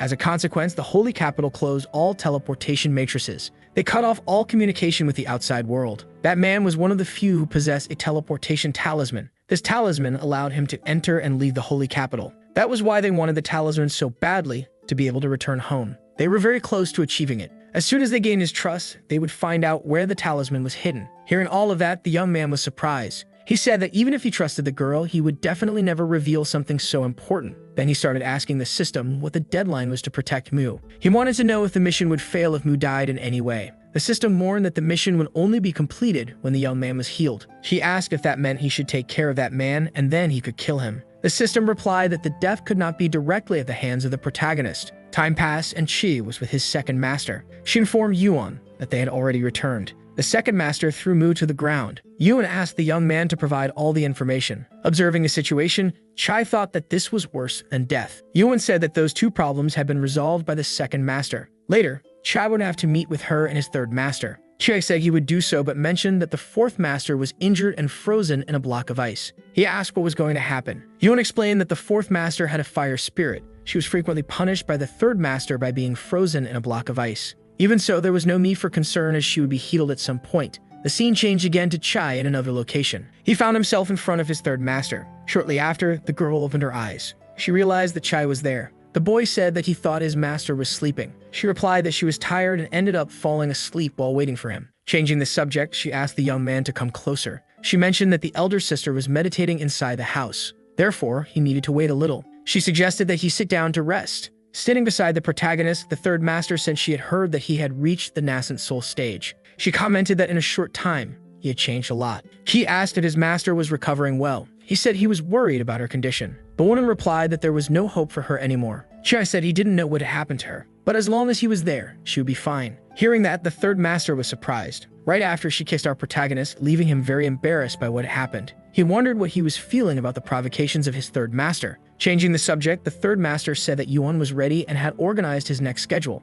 From that day on, she herself would guide Chai in his cultivation. Standing up, she asked the young man to follow her. The scene cut, and the third master seemed to be opening a door. Looking around, she noticed that the place was very hot. The third master explained that this room was designed by the elder sister to balance her cold body. For that reason, that would be the training location. She commented that if Chi felt too hot, he could take off his shirt as there was no need for formality between master and disciple. Shortly after, the girl began to guide her disciple. The two ended up sitting somewhere. The third master placed her hand toward the protagonist. Confused, he asked what that meant. She replied that his heartbeat was too fast. Because of that, it would be better not to cultivate at that moment. In battle, that could be more harmful than beneficial. Observing the situation, the third master assumed that it could have happened because she touched the protagonist. Che, confused, asked if something was wrong. The third master approached him. She asked why her cold symptoms gradually disappeared when she touched his chest. She assumed he might be carrying some kind of special art. Then she lay on Chi's body, thinking that it was caused by him. It seemed as though there was a flame that did not burn his chest.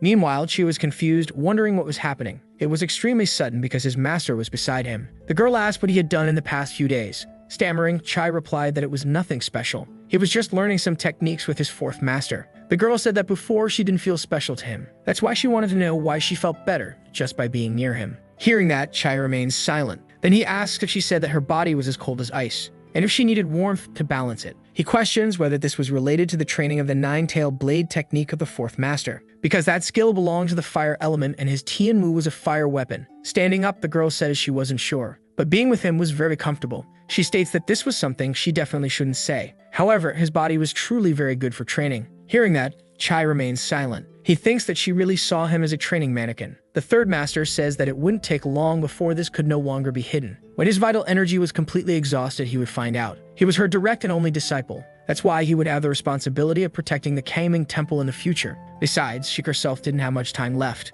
The elder sister and the second sister were always looking for a cure for her. The reason they accepted disciples was also because of this. If one day she could no longer suppress the cold within her, it could bring disaster. Many lives would be sacrificed at that time. The disciples they personally trained would take over the realm. At that moment, the third master begins to take off her tights. She says they should put their concerns aside for now. Teaching Chai was the priority that day. Then the girl pushes the protagonist. At that moment, she summons an ice sword. A seal appears on her forehead. The entire place begins to be covered in ice. The third master charges directly at Chai. He grabs a piece of ice. She says that from that moment on, if his emotions were disturbed and he couldn't remain calm, the Jade Spirit's sword would sense his aura and attack him. She states that she would demonstrate this with a strike. That's why he should rest his head on her lap. She, doing so, asks what the girl was going to do. Then the third master starts looking up. Amidst that situation, Chi thinks that now he knows why Hexeo told the boy to stay away from the third master. A one-day break felt like the longest 3 years. But when the woman asks him to rest his head on her lap, she demands that he remain very calm.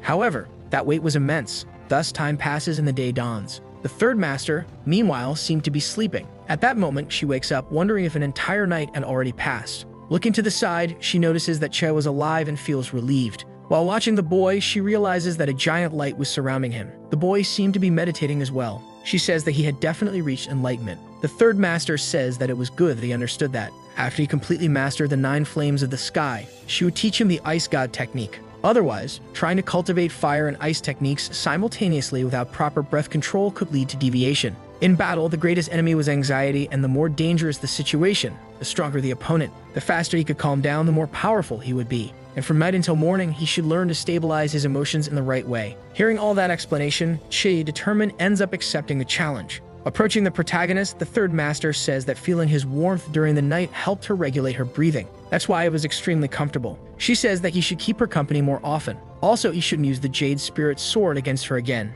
Then she starts leaving that room. At that moment, Yuan suddenly appears in the place, saying that Jingyang's skin was much better now. The third master asks why Yuan was there and looked so tired. Irritated, the girl says that she had to deal with some matters the night before. She asks if he trained well with the third master yesterday, and Chai responds that she had taught him how to adjust his emotions. That's why he thought he had finally managed to do it. Yuan says that the third master was the goddess of the frozen sky sword, and that her sword attacks were invisible. With a single strike, she would seal the opponent's throat. That's why if he could master this technique, he would fit in very well on the battlefield. At that moment, Yuan begins to stagger due to exhaustion. However, the protagonist manages to catch the girl, asking if she was okay. Yuan replies that she was a little tired. She mentions that the internal sect exam was approaching, and that's why he and his 3 masters should return to Kaming first. Chi, in turn, says that he would stay to help. However, Yuan says that there was no need because with his current strength, he wouldn't be able to help her. The third master says that if her elder sister said so, he should return and focus on the internal sect exam. Accepting to do that, the boy thinks that he still had a long way to go, and that even if he fought with all his might, he would likely be defeated. Thus, the days pass, and the day of the internal sect exam finally arrives. The masters, along with the protagonist, were prepared, and the boy had even changed his outfit. Approaching Chi, the second master asks if he knew who had made that outfit. Chi, in turn, asks if it was her. However, the girl responds that she was busy dealing with other things and asks where she would find the time to do that. So there was no one else but Exeo who could have made the outfit. Exeo, embarrassed, asks why they were discussing that when the internal sect exam was about to begin. The second master says that her sister worked day and night without sleeping to make that tunic for him. So if he didn't pass the internal sect exam, she would be extremely disappointed. Chai says that the fourth master usually didn't think much about him and asks why she made a battle tunic for him. The second master, irritated, asks if he had really forgotten about that. She questions if he didn't remember making a bet with the fourth master to qualify for the internal sect. At that moment, Exeo ends up shutting her sister's mouth so she can't say the rest. She states that they should focus on the main task first and discuss this later. Meanwhile, Chai thinks that all of this was because of the bet, and he definitely couldn't forget about it. At that moment, Lin Dang appears at the scene. He says that his friend asked him to deliver something because it might be useful. Chi, taking the artifact, thanks him and asks how the young man was doing. Lin Dang replies that he could already get out of bed, and he asked if he was really going with them to the Holy City. Remembering everything that had happened before, our hero says that he hated betrayal, and that after receiving the information about the past, he would take them back to the Holy City. Lin Dang says that they were already grateful for having their lives spared and that Chai didn't need to do anything more for them. He states that Chai is one of the disciples of the four immortals of Kangming. If he wasn't well treated, it could affect the relations between the temple and the Holy City. She asks them not to overthink and says that they should just wait for him to return from the external sect exam. Time passes and the ceremony finally begins. One of the disciples explains that there are only two ways for a member of the external sect to enter the internal sect. The first is to be exceptional enough to rank among the top 3 in the sect exam. The second is to register for the internal sect exam and achieve the necessary score. He mentions that the lowest ranked participant on the scoreboard will be expelled from the sect, and he adds that that day a disciple of the four immortals would be taking the exam. If he ended up in last place, it would be humiliating for the four immortals. Suddenly, a boy is knocked to the ground and irritated asks who dared to do that. His friends run to help him and explain that the one who pushed him was Ying. Ying was a disciple of the Earth Gate chosen by Hong Gui for the internal sect exam. Grabbing the boy by the collar, Ying apologizes, saying it was just a distraction. He asks if he should compensate him for medical expenses. The boy replies that it's not necessary. A girl intervenes, asking Ying to let go of the boy. Irritated, Ying throws the young man away, and he falls near Chai. Ignoring the situation, Chi starts to leave. Noticing Chai, Ying recognizes who he is and asks if he is the personal disciple of the four immortals. He claims to have heard that when Chi became their disciple, he was only at the first body stage. Ying questions how he could have passed the exam. Chai replies that he climbed the steps with his own feet and broke the formation with his own hands. Ying comments that Chai is very arrogant and says that he deserves a beating. Chai patiently responds that he didn't bother anyone. He says that if he hadn't been called, he wouldn't have said a word. He asks if that really justifies being attacked. Chai decides to leave, but Ying invokes an incantation, saying that he didn't authorize his departure. Chai easily defends against the attack and suggests that if Ying wanted to compete, he should do so in the internal sect exam. He questions the rush to fight. Chi thinks that the disciples of the external sect are underestimated by people like Ying. He wonders why someone from the internal sect has such an explosive temper. Changing the subject, Chi comments that when he was Ying's age, he was still playing in the mud. Furious, Ying demands an explanation and Chi only responds that he was clear. The system informs Chai that he has gained more anger points from Ying. She asks the system for Ying's level, which reveals that he is at the 5th stage of core condensation. Chai laughs and comments that Ying at the 5th stage would never defeat his 3rd stage of the nascent soul. He tells Ying to keep dreaming. Ying, surprised and furious, exclaims that this is impossible. He wonders how Chai managed to reach that level so quickly. Chi comments that the sect has strict rules prohibiting fights between disciples, but he says he won't report him to the elders since they both belong to the same sect. Ying, irritated, provokes him again, saying that Chai is just an external sect disciple. Before he can attack again, a girl interrupts him, saying that he has gone too far. A voice emerges, questioning whether Ying has no shame. Chai, surprised, notices an unfamiliar woman approaching. He thinks that he hadn't even noticed her presence. Ying calls the woman Sinbai and admits that he already knew she was around.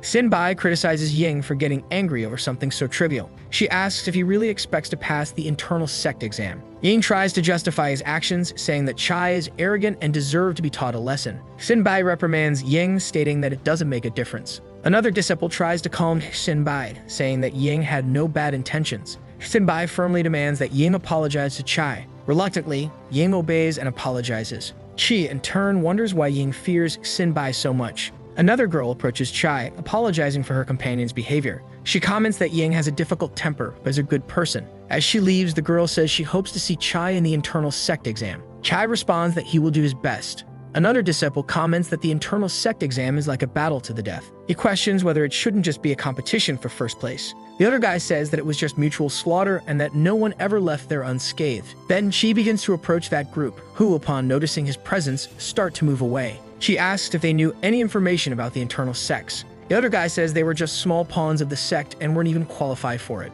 She asks if the internal sect exam was like a battle royale. The other guy, surprised, asks if Chai really didn't know what the exam was about. Chai says that in recent years he was just a piece of wood hidden in the library, so he wasn't concerned with the outside world. The guy says that simply put, it was a battle royale, and the more aware one was, the more points one gained. Chiga, in turn, asks if he knew who the competitors were that year. The guy tells him to watch out for Xinbai because she seemed a bit unusual. Changing the subject, the protagonist ends up thanking him, saying that if he heard any rumors, he should inform him again. Then he starts to walk away. The group is very surprised, realizing that Chai had changed a lot since he entered the internal sect. Time passes and Chi finally arrives at the exam site. The boy then begins to observe his surroundings. Meanwhile, Exeo and the second master were watching the place. Exeo asks why she was following him, and the girl questions why he was there. Exeo says that he was afraid that Chai would lose, and if that happened, a lottery for the grand ceremony would be considered worthless. Besides, the second master should be in the VIP seats watching the event. However, the second master says that he should be doing the same. Chad places a bet, and Exeo starts leaving the place, irritated. The scene then shifts to another location with a guy asking for a ticket. However, the other young man says that if he didn't have money, he shouldn't interfere with his business. Then the young man grabs the other by the collar, saying that he should hand it over quickly. Recognizing the other young man, the boy asks if he wasn't a candidate for the internal sect exam, and therefore wants to know why he was buying tickets. However, the guy says that those tickets were for his sisters. Thus, the guy quickly hands over the tickets. Giving them to his sisters, the guy asks them to make sure to find good seats because he would meet up with them after the exam. Then the protagonist appears behind the guide, who then notices his presence. Excited, he asks if he is the man called Chai. However, his sister says that it was just an image projection of him, so he should mistake him for someone else. Looking at the image on the poster, he realizes that the boy doesn't resemble it that much. Chai says that, in fact, he does look quite similar to that person. Determined, the guy says that he really wanted to fight the protagonist. Chai, surprised, asks if it was supposed to happen right there, and the guy responds that yes, it was. Chai says that he wasn't the one promoting the fight, and because of that, he was just a spectator watching the battle.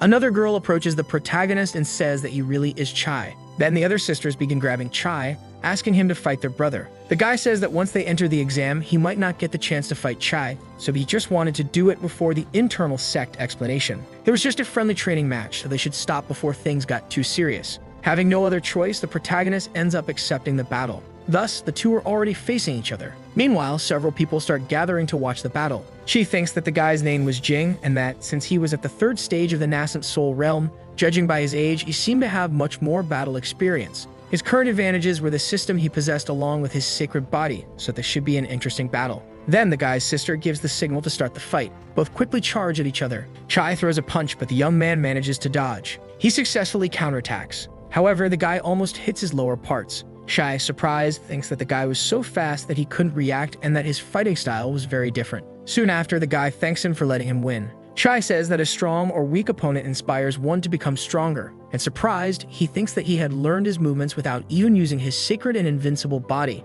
Determined, the protagonist asks to spar again. Surprised, the guy thinks that his kick just now would usually crush an opponent's fighting spirit, but Chai dared to fight again, showing incredible determination. He didn't seem to have much combat experience, but there were rumors about him. It was said that he was an unknown figure from the external sect who had quickly become a promising candidate for the exam. And how could he respect himself if he used his most powerful techniques to face him? After all, no one had ever endured a full sequence of punches from his martial art. Meanwhile, Chai recalls everything he learned from his third master, thinking that he should calm his emotions and regulate his breathing. Shortly after, the young man opens his eyes and starts the battle again. The other guy throws the same kick as before. However, Chai manages to defend against the attack. Without wasting time, the young man delivers another blow. Chai observes the situation and notices that the young man's strikes were very low. He realizes that the openings were exposed and tries to block from the front, but even so wasn't enough. Soon after, Chai is defeated. Exeo appears and realizes that she shouldn't have said Chi's name so carelessly. Then the second master arrives. She reprimands Exeo for following Chi again, and asks her to focus on her task. Lying on the ground, Chai reflects that his battle instincts are still very lacking. He realizes that he is far from that person's level. Soon after, the sister scolds her brother, saying that he should change the names of his moves. She also criticizes him for shouting during the fight, considering it embarrassing. He appears again, surprised by what he is seeing. The young man comments that they couldn't finish the fight because his sisters were eager to find their seats. The boy was strong but still unfamiliar with battle strategies. Another sister calls the protagonist and comments that her brother was a martial arts fanatic. She hands a cloth to the protagonist and asks him to wipe his sweat, saying that she would be cheering for him from the stands. The protagonist, hearing all that, is confused. The four siblings then leave. She thinks that the young man's hands were full of calluses. He concludes that the young man trained rigorously every day, and because of that, he decides that he wants to face even stronger opponents. Meanwhile, the young man starts laughing like a madman. The other sect members observe the scene in confusion. Soon after, the protagonist laughs even louder, leaving the others afraid of what they were witnessing. Time passes, and Chi seems to walk away from that place. XAO talks to the protagonist and asks him to find a secluded place for them to talk. A blue circle suddenly appears. Yuan emerges and informs him that she was busy with some matters and couldn't return. She states that she received information about a spy with unknown intentions in the area. Yuan instructs the protagonist to stay vigilant and use the teleportation talisman in case of any emergency. She also asks him to notify the third master if he has the opportunity. Yuan expects good news from the internal sect exam and warns that she would be killed if he didn't perform well. Before leaving, Yuan promises to return as soon as possible. The protagonist, relieved, thinks that even his master's projection was terrifying. He decides to notify his 3 masters about the spy, but he realizes that this year there were many participants in the internal sect exam. Suddenly, someone touches the protagonist's shoulder. It was the 3rd master, who comments that there was still some time before the exam started. She asks him to accompany her to the inner room as she needed his assistance. Meanwhile, the sect members are impressed by something. The girl whom the protagonist had previously defeated appears again. The sect members comment on her attire, saying that it looks strange but beautiful. The girl comes across Yuan and is happy to see him. She says that she came to that place specifically to watch him fight, and she states that if he won, there would be a reward for him. The 3rd master observes the situation and does not seem pleased. She begins to leave, saying that he seemed busy and that she wouldn't disturb him. Yuan, surprised, asks why his master seems like she is about to cry. He asks if she would prefer to resolve the matter at another time. The girl says she understands but mentions that she would like to exchange spirit stones for new clothes later. She adds that the clothes should be in the latest styles. The sect members become irritated upon noticing the good relationship between the protagonist and the girl. The system informs that anger points are gradually increasing and suggests that he continue acting that way. Meanwhile, the 3rd master seems very frustrated. She approaches the protagonist and states that she is really in a hurry. Yuan thinks that he should ignore the matter. Chai concludes that his master wasn't trying to compete with the girl for him. Soon after, the system informs that he gains several anger points. Accumulating those points according to the system would help him on his path to the pinnacle of life. Yuan, surprised, comments that reaching the pinnacle of life before his 3rd master even finished teaching him seemed crazy. The 3rd master then calls him, saying they should leave quickly. Yuan informs the girl that he will see her again later. Meanwhile, he thinks that collecting anger points from people seem incredibly easy. Among the disciples, an unfamiliar girl watches him from a distance. She comments that he was the new disciple of the 4 immortals, and that even the master of Asura seemed to like him. At that moment, she notices something. Soon after, the other girl from before appears. The two stare at each other intensely. The scene shifts to the protagonist beside his 3rd master in another place. The master comments that she needed his blood and approaches the protagonist. She explains that when she was near him, the cold she felt seemed to be suppressed. That's why she thought that blood fusion might prolong this effect. Then his master takes the protagonist's finger. Yuan, surprised, wonders if she was really drinking his blood. The feeling was very strange for him. Asking what she felt after drinking his blood, his master replies that there was no difference. She concludes that the blood fusion method didn't work and asks him to forget about it. She orders him to participate in the ceremony and continue taking the pills from her sister to improve. He asks if there was anything else he could do. His master then notices an ice mark on his thigh. Chie, surprised, tries to cover it up. The 3rd master asks what was wrong, but the protagonist replies that it was nothing. He wonders if his master was truly unconcerned or just testing him. The master warns that if the ice didn't subside, the situation could worsen soon. She comments that rushing to the medicine valley at that moment wouldn't help, and asks if Chi would mind if she tried to resolve the issue right there. Soon after, she starts removing her clothes. She asks the protagonist to come closer. She thinks that he was really losing control. The master asks him to hug her and questions whether he was hesitating. Having no other choice, Chai approaches and embraces her. She comments that the cold seemed to ease a little now. Then she asks him to hug her from the front, saying that it was much better that way. And she asks him to hold her a little longer because she was still very hot. Changing the subject, she asks how she contracted that condition. She replies that it wasn't a disease but an accident during her transformation. Then she asks him to help her get dressed. Chai picks up her clothes and assists her. The 3rd master comments that in the internal sect exam, he must come in first place. Otherwise, she would not forgive him. Time passes and Chi finds himself at the entrance of the internal sect exam. He reflects that he still hadn't accepted being used as a test subject by his 3rd master. As he enters the place, someone places a hand on his shoulder. Chai turns around and asks what the problem was. The young man introduces himself as Shudrukla Muyuban, and he states that therefore, Chi must be the famous disciple of the 4 immortals. Looking at some pictures, the protagonist asks what they were. The guy says he was researching the profiles of the competitors and did not expect to meet Chai in person. Showing the poster, he says that this was Miss Tao, who was not only kind but also had an incomparable figure. She asks if he was researching profiles or just admiring them. The guy says that people said Miss Gong was the strongest female disciple below the 5th stage of the nascent soul in the internal sect. She seemed delicate, but a single punch from her could leave someone lying on the ground for years. Shortly after, the protagonist thanks him for the information but states that he needs to reach the internal sex ceremony. Then the guy asks if he was really ready for it, and if he had any idea what the 4 immortals represented within the internal sect.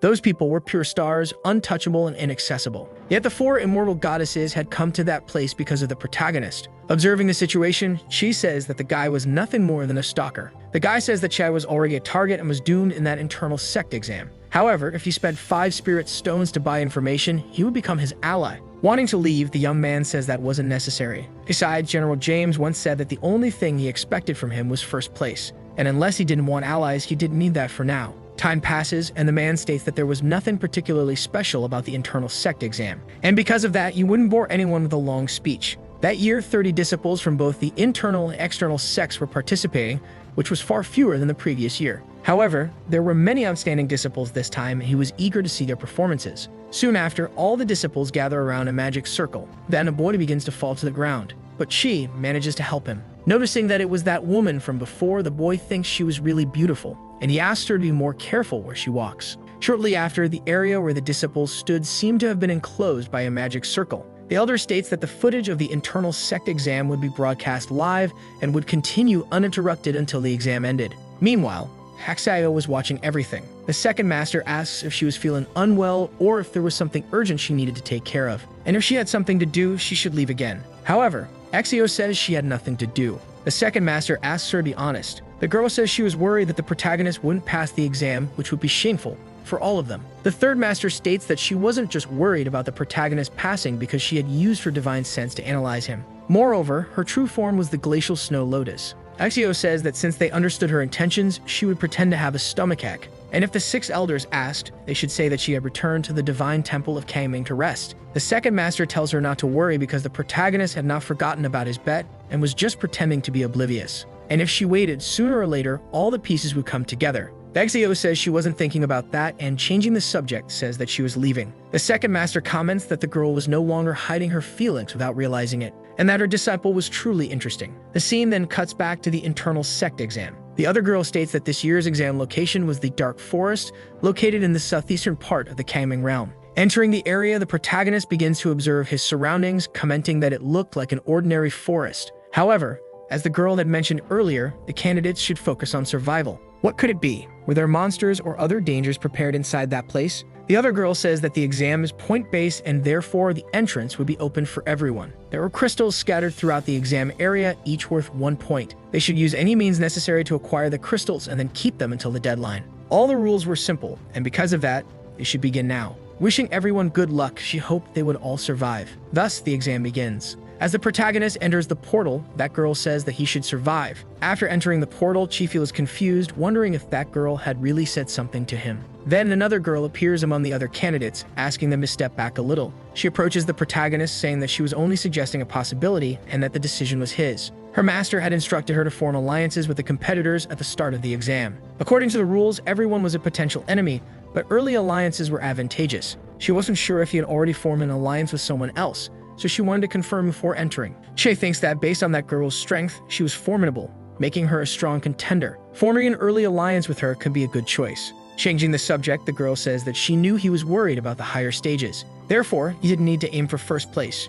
She only wanted second. The prize for first place was a magical artifact that wasn't very useful to her. But the divine grade Piddle awarded to second place was what she needed. It was crucial for the martial arts technique she was cultivating, so she should form an alliance with him. She asks why she believes she could win, considering that before becoming a disciple of the 4 immortals, he was only at the first stage of the body refinement realm. The girl says that Che was using a concealment technique and was probably hiding his true energy. For that reason, he should accept forming an alliance with her. Having no other choice, the protagonist ends up accepting. Right after, the girl hugs him, saying that she would guarantee his victory in the championship. The scene then cuts to Exeo, who was very frustrated because she was worried about Chai. Once again, the scene shifts to the disciples taking the test. Another candidate finds a crystal and quickly runs toward it. Meanwhile, Chi and his companion walk through the forest. She comments that walking could be too slow and asks if she was sure that was the right direction. Right after, the girl asks him to look up. They then see the crystal. The girl asks if she believed in her intuition now, and he replies that he did. The girl, starting to whisper, says that there were 2 people in the tree listening to their conversation.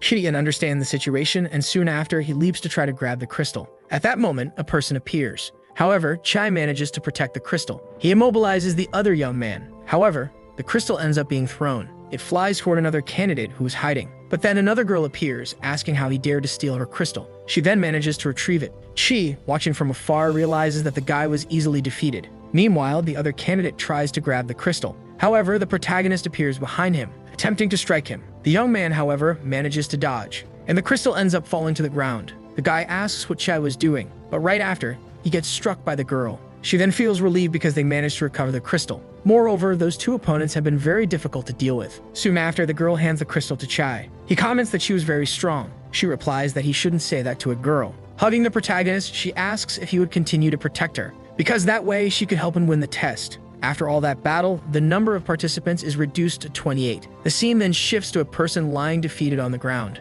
The other girl asks if there had already been the first death. Her sister asks if something was wrong. The girl comments that she was stronger, but even so, she was timid and afraid of everything. Her sister asks if she didn't find that dangerous, because this internal sect evaluation encouraged everyone to kill each other. And the black-haired girl says that they were there to kill. And that was the year they were infiltrating the internal sect, pretending to be fools and hiding their own cultivation. Her sister says that was true, but it was still dangerous, asking if she happened to hate her. However, her sister says that she wouldn't be angry with her even if she were angry with everyone else. Because of that, she should forget about it and just do what needed to be done. Soon after, she hands her a sword. Her sister says that she was forcing her to do this again. At that moment, the girl's expression changes. Then she finishes off the young man who was on the ground. Her sister says that she always said those things but never hesitated when it came to doing it. But the girl says that it was her sister who ordered her to do it and that she was only worried about getting hungry. The black-haired girl says that when they were in the external sect, finding blood had been difficult. But during this evaluation, killing was not a big problem.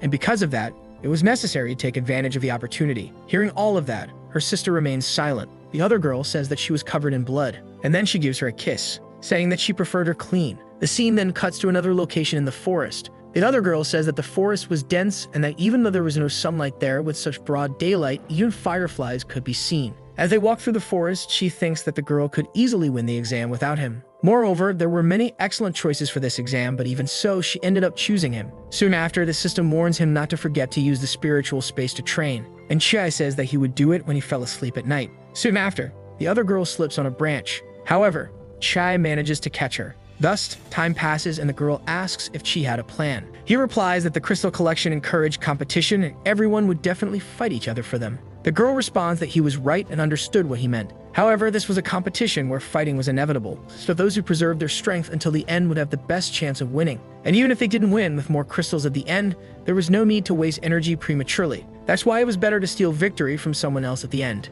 Amidst the situation, Chi says that if they could think of this, others would do the same. Soon after, the girl begins to remove her shoes, saying that looking at past evaluations, few people had managed to hide successfully and always ended up getting caught in all kinds of incidents. Then she asks the young man to hand over his crystal. After that, the girl throws the crystal into the water. She explains that with the crystal, they were targets, and without it, they had no reason to be fought unless the goal wasn't the crystal. Soon after, she asks the boy if they should take a break. Meanwhile, Exio in her spirit form wonders why Chai was doing that and treating the evaluation as if it were a joke. Soon after, another person appears in the place. Then it is revealed that it was the third master, also in her spirit form. The third master says that she had cast a barrier around them so no one could see or hear them. Exio asks why the girl was in that place. Showing her hand, the third master says that was the reason. Exio, surprised, questions how that happened as the elder sister had given her a new pill, supposing that her body had developed a tolerance to those medicines, which were now useless. Once again, the girl reverts to her original form.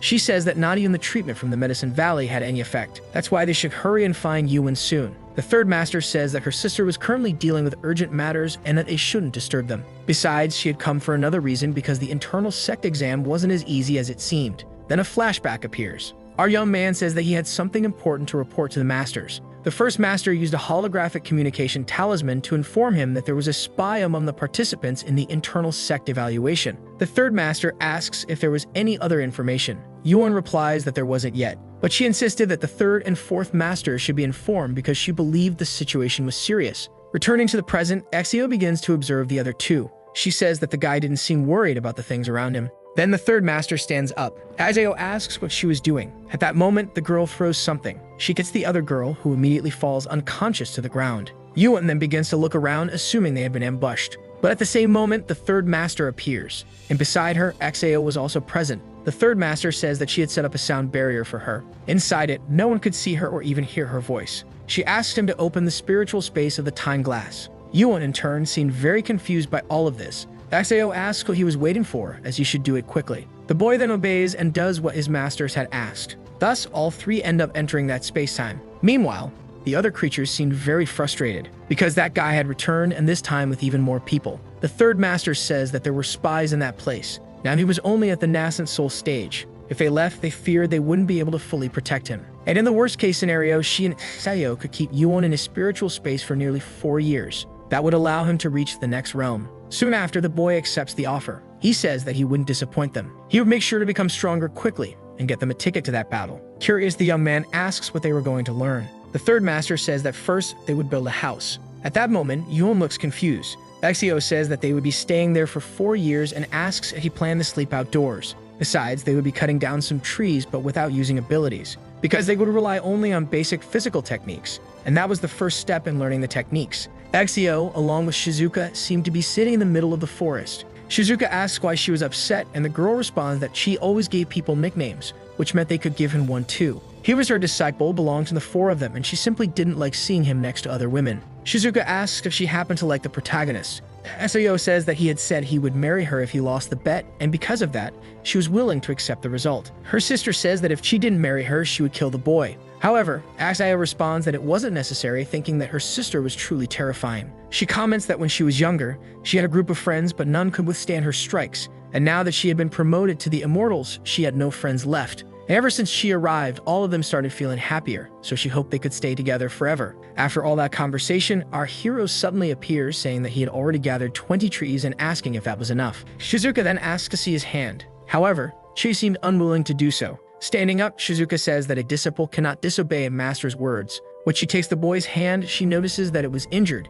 Chi says there was no need to worry. Exio says that if his hand still couldn't cut down a tree without getting hurt, he was still far from being good. Shizuka says that his progress in cultivation was faster than normal, but the first realm was still slow. And it was like an ancient hidden tower. No matter how magnificent it was, when the storm came, it would collapse easily. Hearing that explanation, the protagonist thanks her, saying that he will continue chopping trees. As he walks away, Shizuka watches the boy, remembering the moment she held his hand. The scene cuts to Chi, who was breaking several trees and even some rocks. 5 hours pass, and Chai was much stronger, saying that the third master must be satisfied and that by using the sacred body for comprehension, his physique must be at its peak. After all that, his 2 masters appear at the training ground, and Shizuka says that his comprehension was impressive and that he had evolved quickly. Chai responds that it was only because he had great masters. Curious, he notices that his master was holding a basin, and she says that she was going to take a bath because she still needed to start her healing process at night. Exio, leaving, tells Chai to prepare something delicious while they were away. However, the boy also wanted to go along. The scene cuts to the bathing area, where the third master asks Chai to help her undress. The protagonist ends up accepting and helps the girl before taking his own bath. After that, the third master enters the lake. Sayo asks if he was planning to cook, and the protagonist responds that he was going to make grilled fish. He also says that he had some questions and wanted the girl to answer them because he had heard that the 4th master had already been frozen in a block of ice, which could mean something else. Perhaps it was the temperament of the 3rd master, which was extremely unpredictable. XIO replies that it wasn't exactly that, and to be precise, it wasn't like that before. Later, the 3rd master fell ill, and that illness was difficult to control. The emotional fluctuations increased even more, making the likelihood of outbursts higher. That's why she always seemed cold and difficult to approach. Her strength had been weakening recently, and that was also why they were treating the 3rd master in the Medicine Valley. Chai says that it was no wonder he had noticed that the 4th master hadn't seemed well lately. Dazio says that the feeling was different from when the 3rd master actively froze him, and that besides that, it felt like his whole body was being stamped somewhere.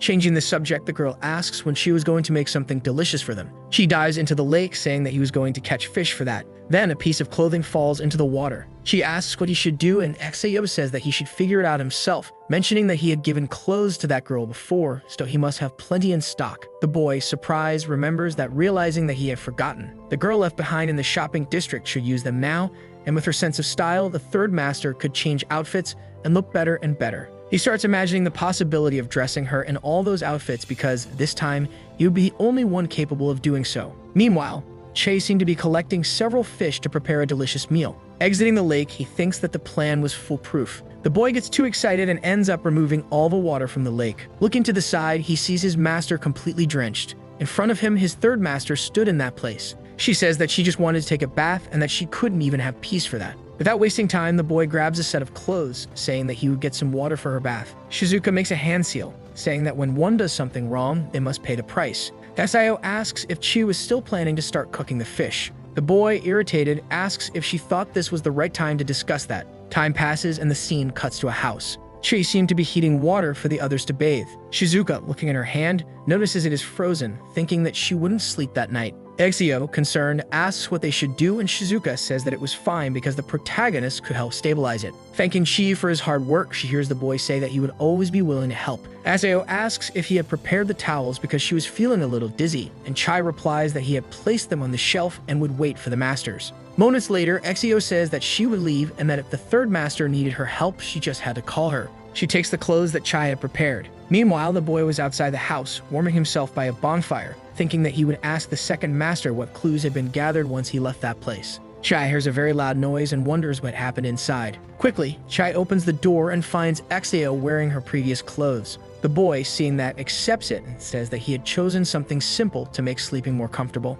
Exio replies that she should change to another set and asks if he could hand it to her. Hearing all the commotion, Shizuka appears. Chai, noticing the clothes, says that they were wonderful and that, as expected, they really suited the third master. Shizuka asks if he had more of those clothes because the long skirt was very cumbersome. Chai seems hypnotized and doesn't pay attention. Shizuka asks again if there were more clothes, and Chai replies that he would make more and humbly offer them as a favor. Exio takes the clothes and approaches Chai.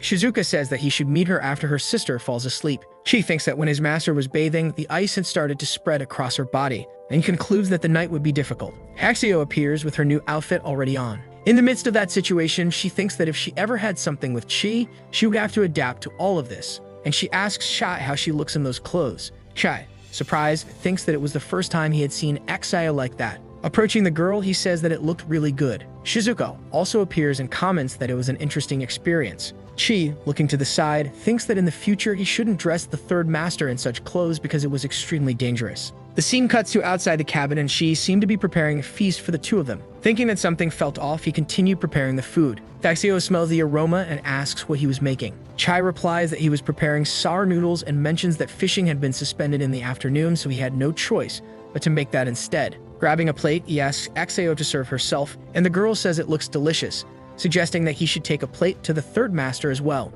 Chai does the same and prepares a plate for his other master. He tells her that she should eat a little so she doesn't forget. Noticing Shizuka's condition, he asks if she was okay. Shizuka asks him not to make noise because she didn't want her sister to worry. She asked the boy to sit on the bed as well since there was still a little warmth left. The protagonist asks if there was anything else he could do. Shizuka says that besides the issue of the other traitor, there was something else she wanted to check. She stands up and throws the boy onto the bed. She says that her second sister had mentioned that the essence of blood could be a cure for her. She had already absorbed the blood essence, but it hadn't worked, so she figured it referred to something much greater. Through jewel cultivation, practitioners shared spiritual energy, borrowing strength from one another to reach a higher level of cultivation. Chai says that if it would truly help, he was willing to do it for his master, and he affirms that it was only to aid in healing, with no other intentions. Hearing what she said, Shizuka smiles and asks what made him think he could endure her. She explains that the cold within her exceeded what humans could imagine. Chai says that he ascended the Jade Heaven stairway and broke the Annihilation Matrix, so his confidence was not just an illusion.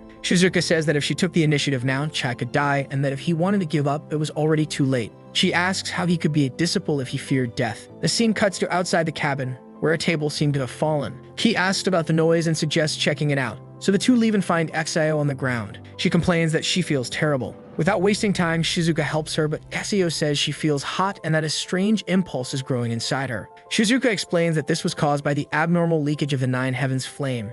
She questions how the food could have the scent of a pill burning the phantom heart. Chai is surprised and realizes that he was the one who caused it with his food. Shizuka asks if he mixed up the bottles. Desperate, Chi admits that he took the second master's pills to help nourish the fourth master but confuse the colors. Shizuka says she will use the power of the Radiant Ice Soul to alleviate the pill's effect. The three walk to a cabin while monsters watch, planning something. Shizuka places Exio on the bed and activates her ability. As a consequence, cold and ice collide and Chai realizes it is working as an unexpected aura invades Shizuka's body. She asks if she is okay, but Shizuka tells him to hold on tight because she does not know where that strange power is coming from. Ayo's body begins to emanate fire. Shizuka struggles to freeze her and says she can only seal it temporarily. Because of this, from that point on, everything depends on Chai. Without wasting time, she asks her to transfer the offensive power to him. Time passes and Chi seems to be cultivating intensely with Shizuka. When dawn breaks, Exio appears to be better.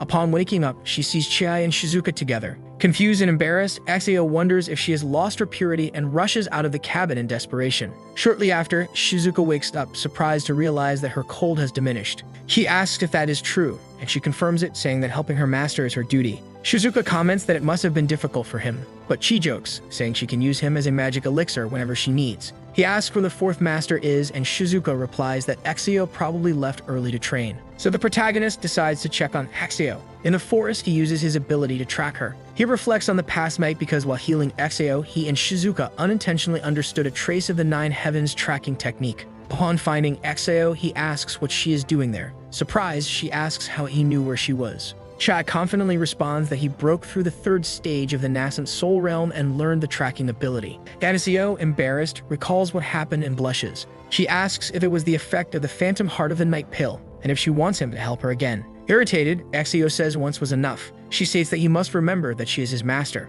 As for what happened the previous night, they would deal with it later. The girl then begins to ascend with her flame. Chai, confused, wonders what she meant. He remembers that cultivation requires mutual consent to avoid Kai deviations. The system appears, indicating that she was talking about something else. Kai decides to ignore it because he has always found Exio's thoughts difficult to understand. He realizes he did not eat anything the previous night and decides to replenish himself. The system suggests he start accumulating rage points. The scene cuts to another location, where Exio says that since Chai had already broken through the realm, he had the capacity for comprehension, and it was time to teach him how to wield the Heaven Flame. Chi observes the situation and thinks that Exio has been acting strangely all day. He wonders if he did something unexpected. Exio explains that she was a fire spirit, and that the third sister was the embodiment of a snow lotus flower. Because of this, both the Nine Heavens Flame and the Radiant Ice Soul are natural circulation forces. With his talent, it would normally take between 60 and 80 years to master that technique. Taking a leap, the girl says that to understand fire, one must first become it.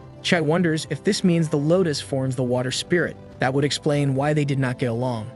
Exio states that fire is the force of destruction, the source of life, boundless passion, and fearless courage. That is why he should learn to respect it. At that moment, Exio embraces Chai, and an immense circle of fire appears. Chi then feels intense pain. Exio explains that fire is wild and free. It could not be controlled but rather understood, and he should learn to dance with the fire and feel its rhythm. She instructs Chai not to fear the heat, but to let it flow through his arms and to the tips of his feet. Only then would he learn to control the fire, transforming it into his will. Exio tells Chai to hold a ball of fire in his hand and throw it wherever he wishes. After all the explanation, Exio asks if he has understood. Kai remains silent for a moment and then states that when it came to teaching, Exio was absolutely one of the best, as she had mastered it completely. Exio replies that he has only grasped the basics and has not yet fully mastered it. Standing up, Shizuka declares that now it would be her turn to teach. She places her hand on Chi's chest and ice appears. Shizuka explains that he had just learned the Nine Heavens Flame. Now the extreme cold of the Ice Soul was entering him. Warning that the pain was normal,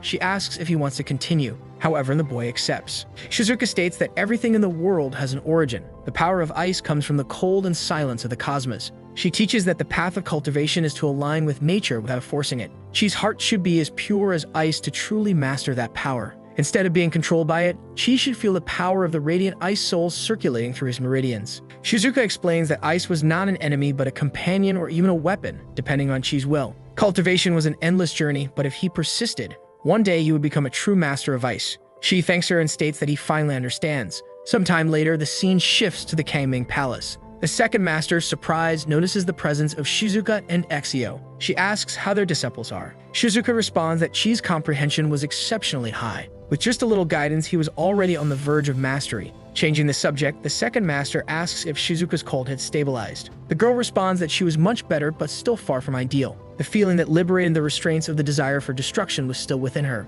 The second master advises patience, explaining that her body was overloaded and that the accumulated cold could not be resolved in a single day. Exio, confused, asks what they were talking about, as Chi was merely her disciple and nothing more. The second master says that it was fine if Exio did not like him. Even so, they would continue to say that he was just a disciple. Exio comments that Chai did not even remember the bet they had made before. Because of that, she had nothing more to say about him. Shizuka, approaching her sister, says that an immortal cannot lie and asks if she had forgotten everything she said in the glass of time-space. However, Exio says that everything was a mess, mentioning that the most important thing was dealing with a traitor, as they had chosen to act against their elder sister. The second master then says that this was not just a disturbance, but a serious matter. Exio asks if she already knew something. The second master says that Idiot was hiding secrets, so they should investigate. The scene changes again, showing the three sisters in front of Mu. The second master says that this was very strange since Yuwon had ordered them to protect him, and there was something very suspicious about it. Questioning whether there was a need to protect that person, she assumes that her sister knew that this guy might be hiding an interesting secret. Daxio asks if they should talk to Yuwon about it, and the second master replies that she was in critical seclusion. Irritated, Exio says they should break that seal because that guy deserved to die. The second master says she had already tried before, but that seal could only be broken by the one who created it. Now that this was happening, she states that the matter was far from normal. Shizuka comments that they definitely knew how to choose their timing. If it weren't for the protagonist's help, things would have been quite complicated. The scene changes again to Chi meditating. He reflects that the time to use the Kienkun divine body and comprehend the text from the divine temple library was approaching. With that, he would be able to control both ice and fire. After learning from the third master along with the system that granted all three-layer sword techniques, he had collected 2 more techniques to reach martial mastery. Since entering the nascent realm, his divine sense had expanded as vast as the sea. The boy extends his divine sense and perceives a powerful energy. That was a sign that his realm was about to break once again, and the advancement to the nascent soul realm and the 5th stage had already begun. During the 4 years he spent in a glass space, the first thing he did was intimidate the animals there. The second was using the Kienkun divine body to comprehend the cultivation classics. He even learned wood carving. However, the 4th activity was still in question as to whether it should be mentioned because it was something quite different. Apparently, he had learned to create new kinds of clothing. Chai decides they would do it that way because no one should see the images in his mind. Relieved, he states that the 4-year period is over and that he is ready to leave the mountain. He asks the system to display his rage points and all of his information. A massive catalog appears. Chi notices that he has reached the mid-class level, and the system informs him that with a few more points he will undergo an upgrade. Therefore, he should keep going. Eager, Chi asks for a hint, but the system responds that it has no knowledge of that. Looking to the side, Chi comes across a creature. He tells it to get angry immediately, giving it 10 seconds to do so. The creature tries to get angry but fails. She asks if it is not afraid of him, and the system notifies that rage points have been acquired and begins loading a screen. A light instantly appears. Chai looks ahead in confusion but realizes that nothing has happened. He asks the system for an explanation, but the system seems to be malfunctioning. Several grotesque numbers appear on the screen. Chai wonders if this could be a bug, and shortly after, an unknown figure appears on the system screen. She gets a bad feeling because not only did the system update fail, but it also seemed much bolder. Time passes, and the scene cuts to another location. That girl from before opens her eyes. She asks if she has rested enough. The girl wonders if she had fallen asleep. She explains that he was talking to her, and at some point she ended up dozing off. That's why he patiently waited for her. The girl comments that she seems to have slept quite a bit. She informs her that it was only 3 hours. Standing up, she says that the exam must be in full progress and that they should just enter. The scene cuts again. She analyzes his system and notices that the functions have been fixed. He had 12,000 points to acquire a concealment talisman. The price seemed random, but he decides to get it anyway. Back in the present, Chai wonders how much an atomic bomb costs and if the system is broken. The girl asks what Chai is thinking, and the boy asks them to call him only by his name because he always feels indifferent when nicknames are used. Suddenly, she senses a different aura in that place. He activates his tracking ability and witnesses a battle scene. Chai reflects that even though it was a battle royale, he would like to know how people could actually die. Soon after, he explains the situation to another girl. The scene cuts to another location, focusing on Yutan. He questions whether that was the list of disciples who had died in accidents during previous exams.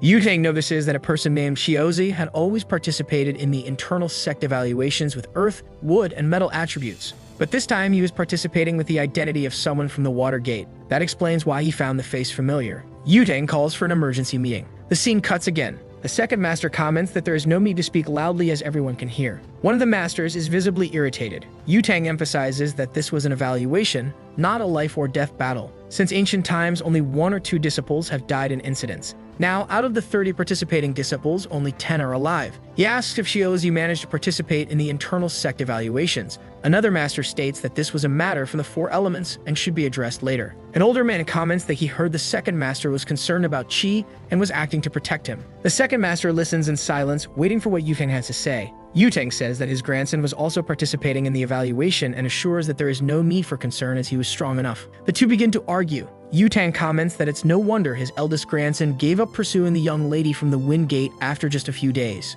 The old man comments that Shiozi was a difficult figure to assess because his disciples were highly competitive and ambitious. Yutang insists that the evaluation should be cancelled, but the other old man disagrees. The second master stands up and says that she could very well return to the Kangming temple and leave the problem in their hands. The old man apologizes, stating that he was concerned about the abrupt interruption of the evaluation and how it could affect his prestige. The second master acknowledges his efforts and says that it was not necessarily a bad thing. They should continue their arguments and simply inform her of the result the next day. She comments that now that the Empress was not present, everyone pretended to seek her opinion, but deep down they made their own decisions. Transforming into her fox form, the second master leaves the place. The other master states that the evaluation should not be interrupted and that they had already discussed enough. The girl comments that whatever it was, it should be investigated and that nothing should be hidden. The master states that she didn't know, but some women had commented before about a certain young man, saying that he was really strong and that they only wanted to use him. Soon after, another girl appears, asking what he had just said. Amid that situation, the other people in the meeting also begin to leave. The man says that he was merely stating the truth and not making things up, and that Yuwon should be aware and needed to show some restraint in the future.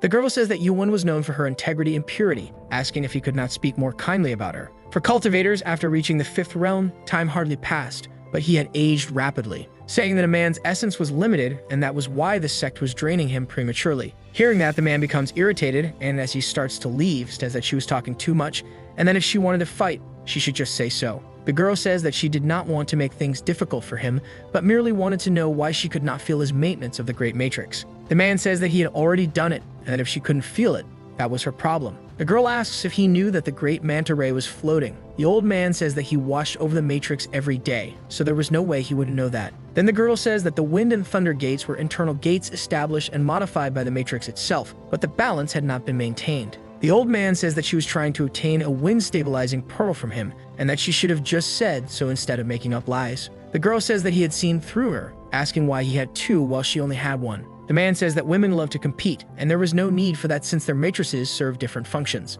Approaching the man, the girl says that there was something else she wanted to tell him because the Empress had ulterior motives for maintaining the Matrix. The old man says that the Empress had her reasons for everything, and they should not jump to conclusions. As he begins to leave, he says that he would return to maintain the Matrix, and that if that boy named Xiang came to his house looking for girls again, he should be informed. Watching the man leave, the girl ends up smiling. The scene then cuts to the second master. The second master says that the old man had reacted quickly, but he was still making foolish moves. What was strange was that the other four remained silent when the old man spoke about that other person, which was highly unusual. Even so, she should not worry because this should be confirmed soon. The scene cuts to another location with the girl saying that Yutang should take a break because he had been watching that test for over 2 hours. However, Yutang says that everything had now returned to normal and that there was no unusual sign. Then he begins to drink his tea. Standing up, he says that precisely because everything seemed normal, something was different. The scene shifts again to the protagonist sitting on top of a tree, asking if that place wasn't too quiet.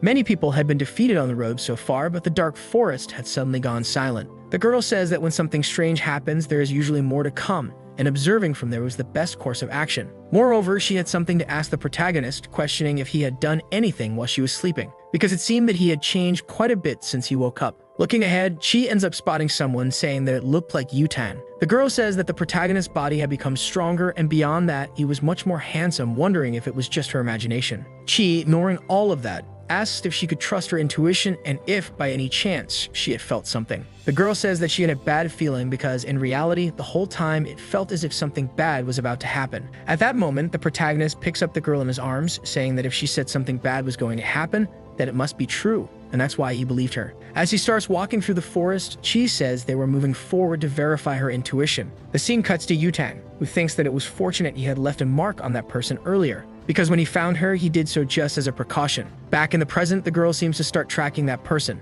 Observing that thread of aura, she realizes that the person was in that direction. Thus, she finally arrives at the right place. Quickly, she draws her sword and begins to enter the cave. Meanwhile, Chai is watching from a distance, and the other girl asks if he was tracking something. Observing the situation, she thinks that Yutang had just disappeared a moment ago. At that moment, an unknown person appears on top of that system, saying that he should stop searching because that was the place, and there was a barrier there distorting time and space, making the person invisible. Looking to the side, the boy is very surprised, not believing what he is seeing. The other girl then asks what that was and who that child was. With no other choice, she says that it was his son. The girl thinks that such an old child probably wouldn't accept his stepmother. She thinks that from the beginning he knew there was something wrong with the system and wonders how he could explain this. Changing the subject, she says that it was just a spiritual animal he had captured and that it was capable of transforming. The girl thinks that a spiritual pet that can transform into a human form was an extraordinary being. Such a spirit capable of transforming into a human form was equivalent to a human cultivator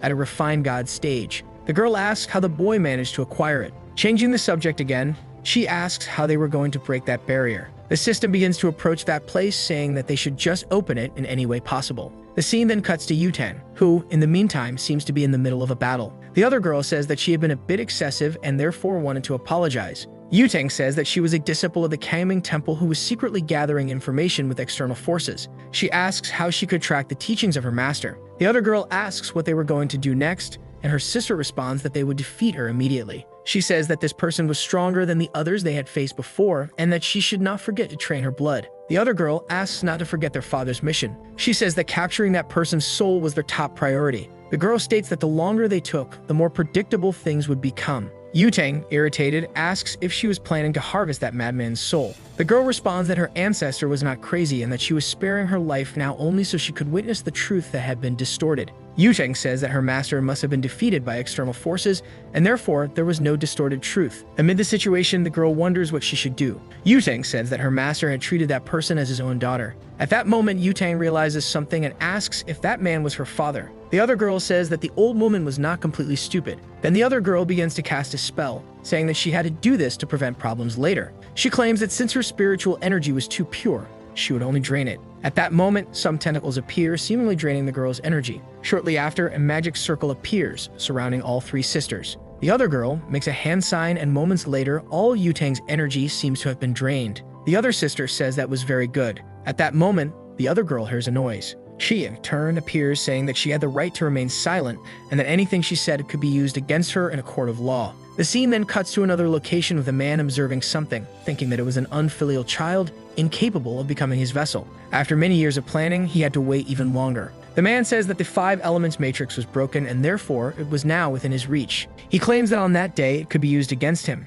and he could become a new owner. Once again, the scene cuts to that test, which apparently seemed to be trembling. The other people in the stands were noticing the same thing. Another man says that the formation was broken, yet the spirit messenger that had been promised to them had not appeared. Another man suddenly emerges, saying that a decades-long plan would not fail just because one part had gone wrong. He claims that they should head to the Divine Palace. Sometime later, the scene cuts to the Kangming Palace, and the frustrated second master says that there was no peace, not even for a moment. The old man says that whether awake or not, he could maintain the grand formation throughout the entire night. Even so, all the elements along with the gates were broken, and the 5 elements matrix was basically finished. The other girl says that the heads of the 3 gates were absent, and that it seemed like everyone had their own plans. The old man asks her to be more respectful because this was serious, stating that the other man should stop sleeping since they needed more cultivators. The girl says that the Empress was not there, but even so, they still had 3 immortals overseeing everything, asking why they were in such a state. She claims that he wouldn't be able to return to the formation anyway and should just follow orders. Frustrated, the man thinks that the inner circle was truly difficult to manage. Interfering in the situation, the second master says that they should stop arguing and discuss things when the situation improved. At that moment, an unknown man suddenly appears, saying that it was already late at night. He states that none of them were sleeping. He asks where the Empress was, as such a major incident was happening, yet she was not present. Axio says that the 4 gates of the 4 elements had been breached and that it was his duty to protect them, asking if he had any explanation for it. The man says that he was actually there to ask everyone a question, questioning how the 4 immortals should be judged for abusing their power for personal gain. Hearing this, the other girl starts laughing, and the second master says that he was a story full of dramatic twists. The man says that Yuan was to blame for being too greedy, desiring absolute power only to be consumed by it in the end, and that this person was not fit to lead them. Hearing this, Axio becomes furious, asking what he had just said about her sister. However, the second master intervenes, warning that this was exactly what the man wanted her to do. The man says that Yuan should shatter her 3 souls and 7 spirits, and then die to atone for all her sins. Additionally, her accomplices should do the same. The scene cuts again to the old man, who says that as the chief of the 6 gates, he orders him to kneel and apologize to the 4 immortals. But the young man asks who he thought he was, saying he was merely a tool of the 4 immortals. The second master, observing the other man behind the boy, asked if he felt the same way. The man says that destroying her cultivation and making her submit was actually quite rational, because for a long time he had felt disgusted by her and therefore she deserved a much worse punishment. Right after, the other girl says that she thought she had drunk quite a bit that day, but those idiots were much more intoxicated, asking if they thought they were some kind of big shots. The other man says that the world of the Kangming realm knew that the Empress, along with the immortals, had brought peace for centuries, asking who had caused the realms to break apart. Answering his own question, he says that it was the ancestor of the boy's family, called Emperor Wu. The man, surprised, says that only he knew about that. Then the old man says that the grace of the four immortals was limitless. However, instead of repaying that grace, he conspired against them all. Because of this, it seemed that his nature and blood were unchangeable. Right after,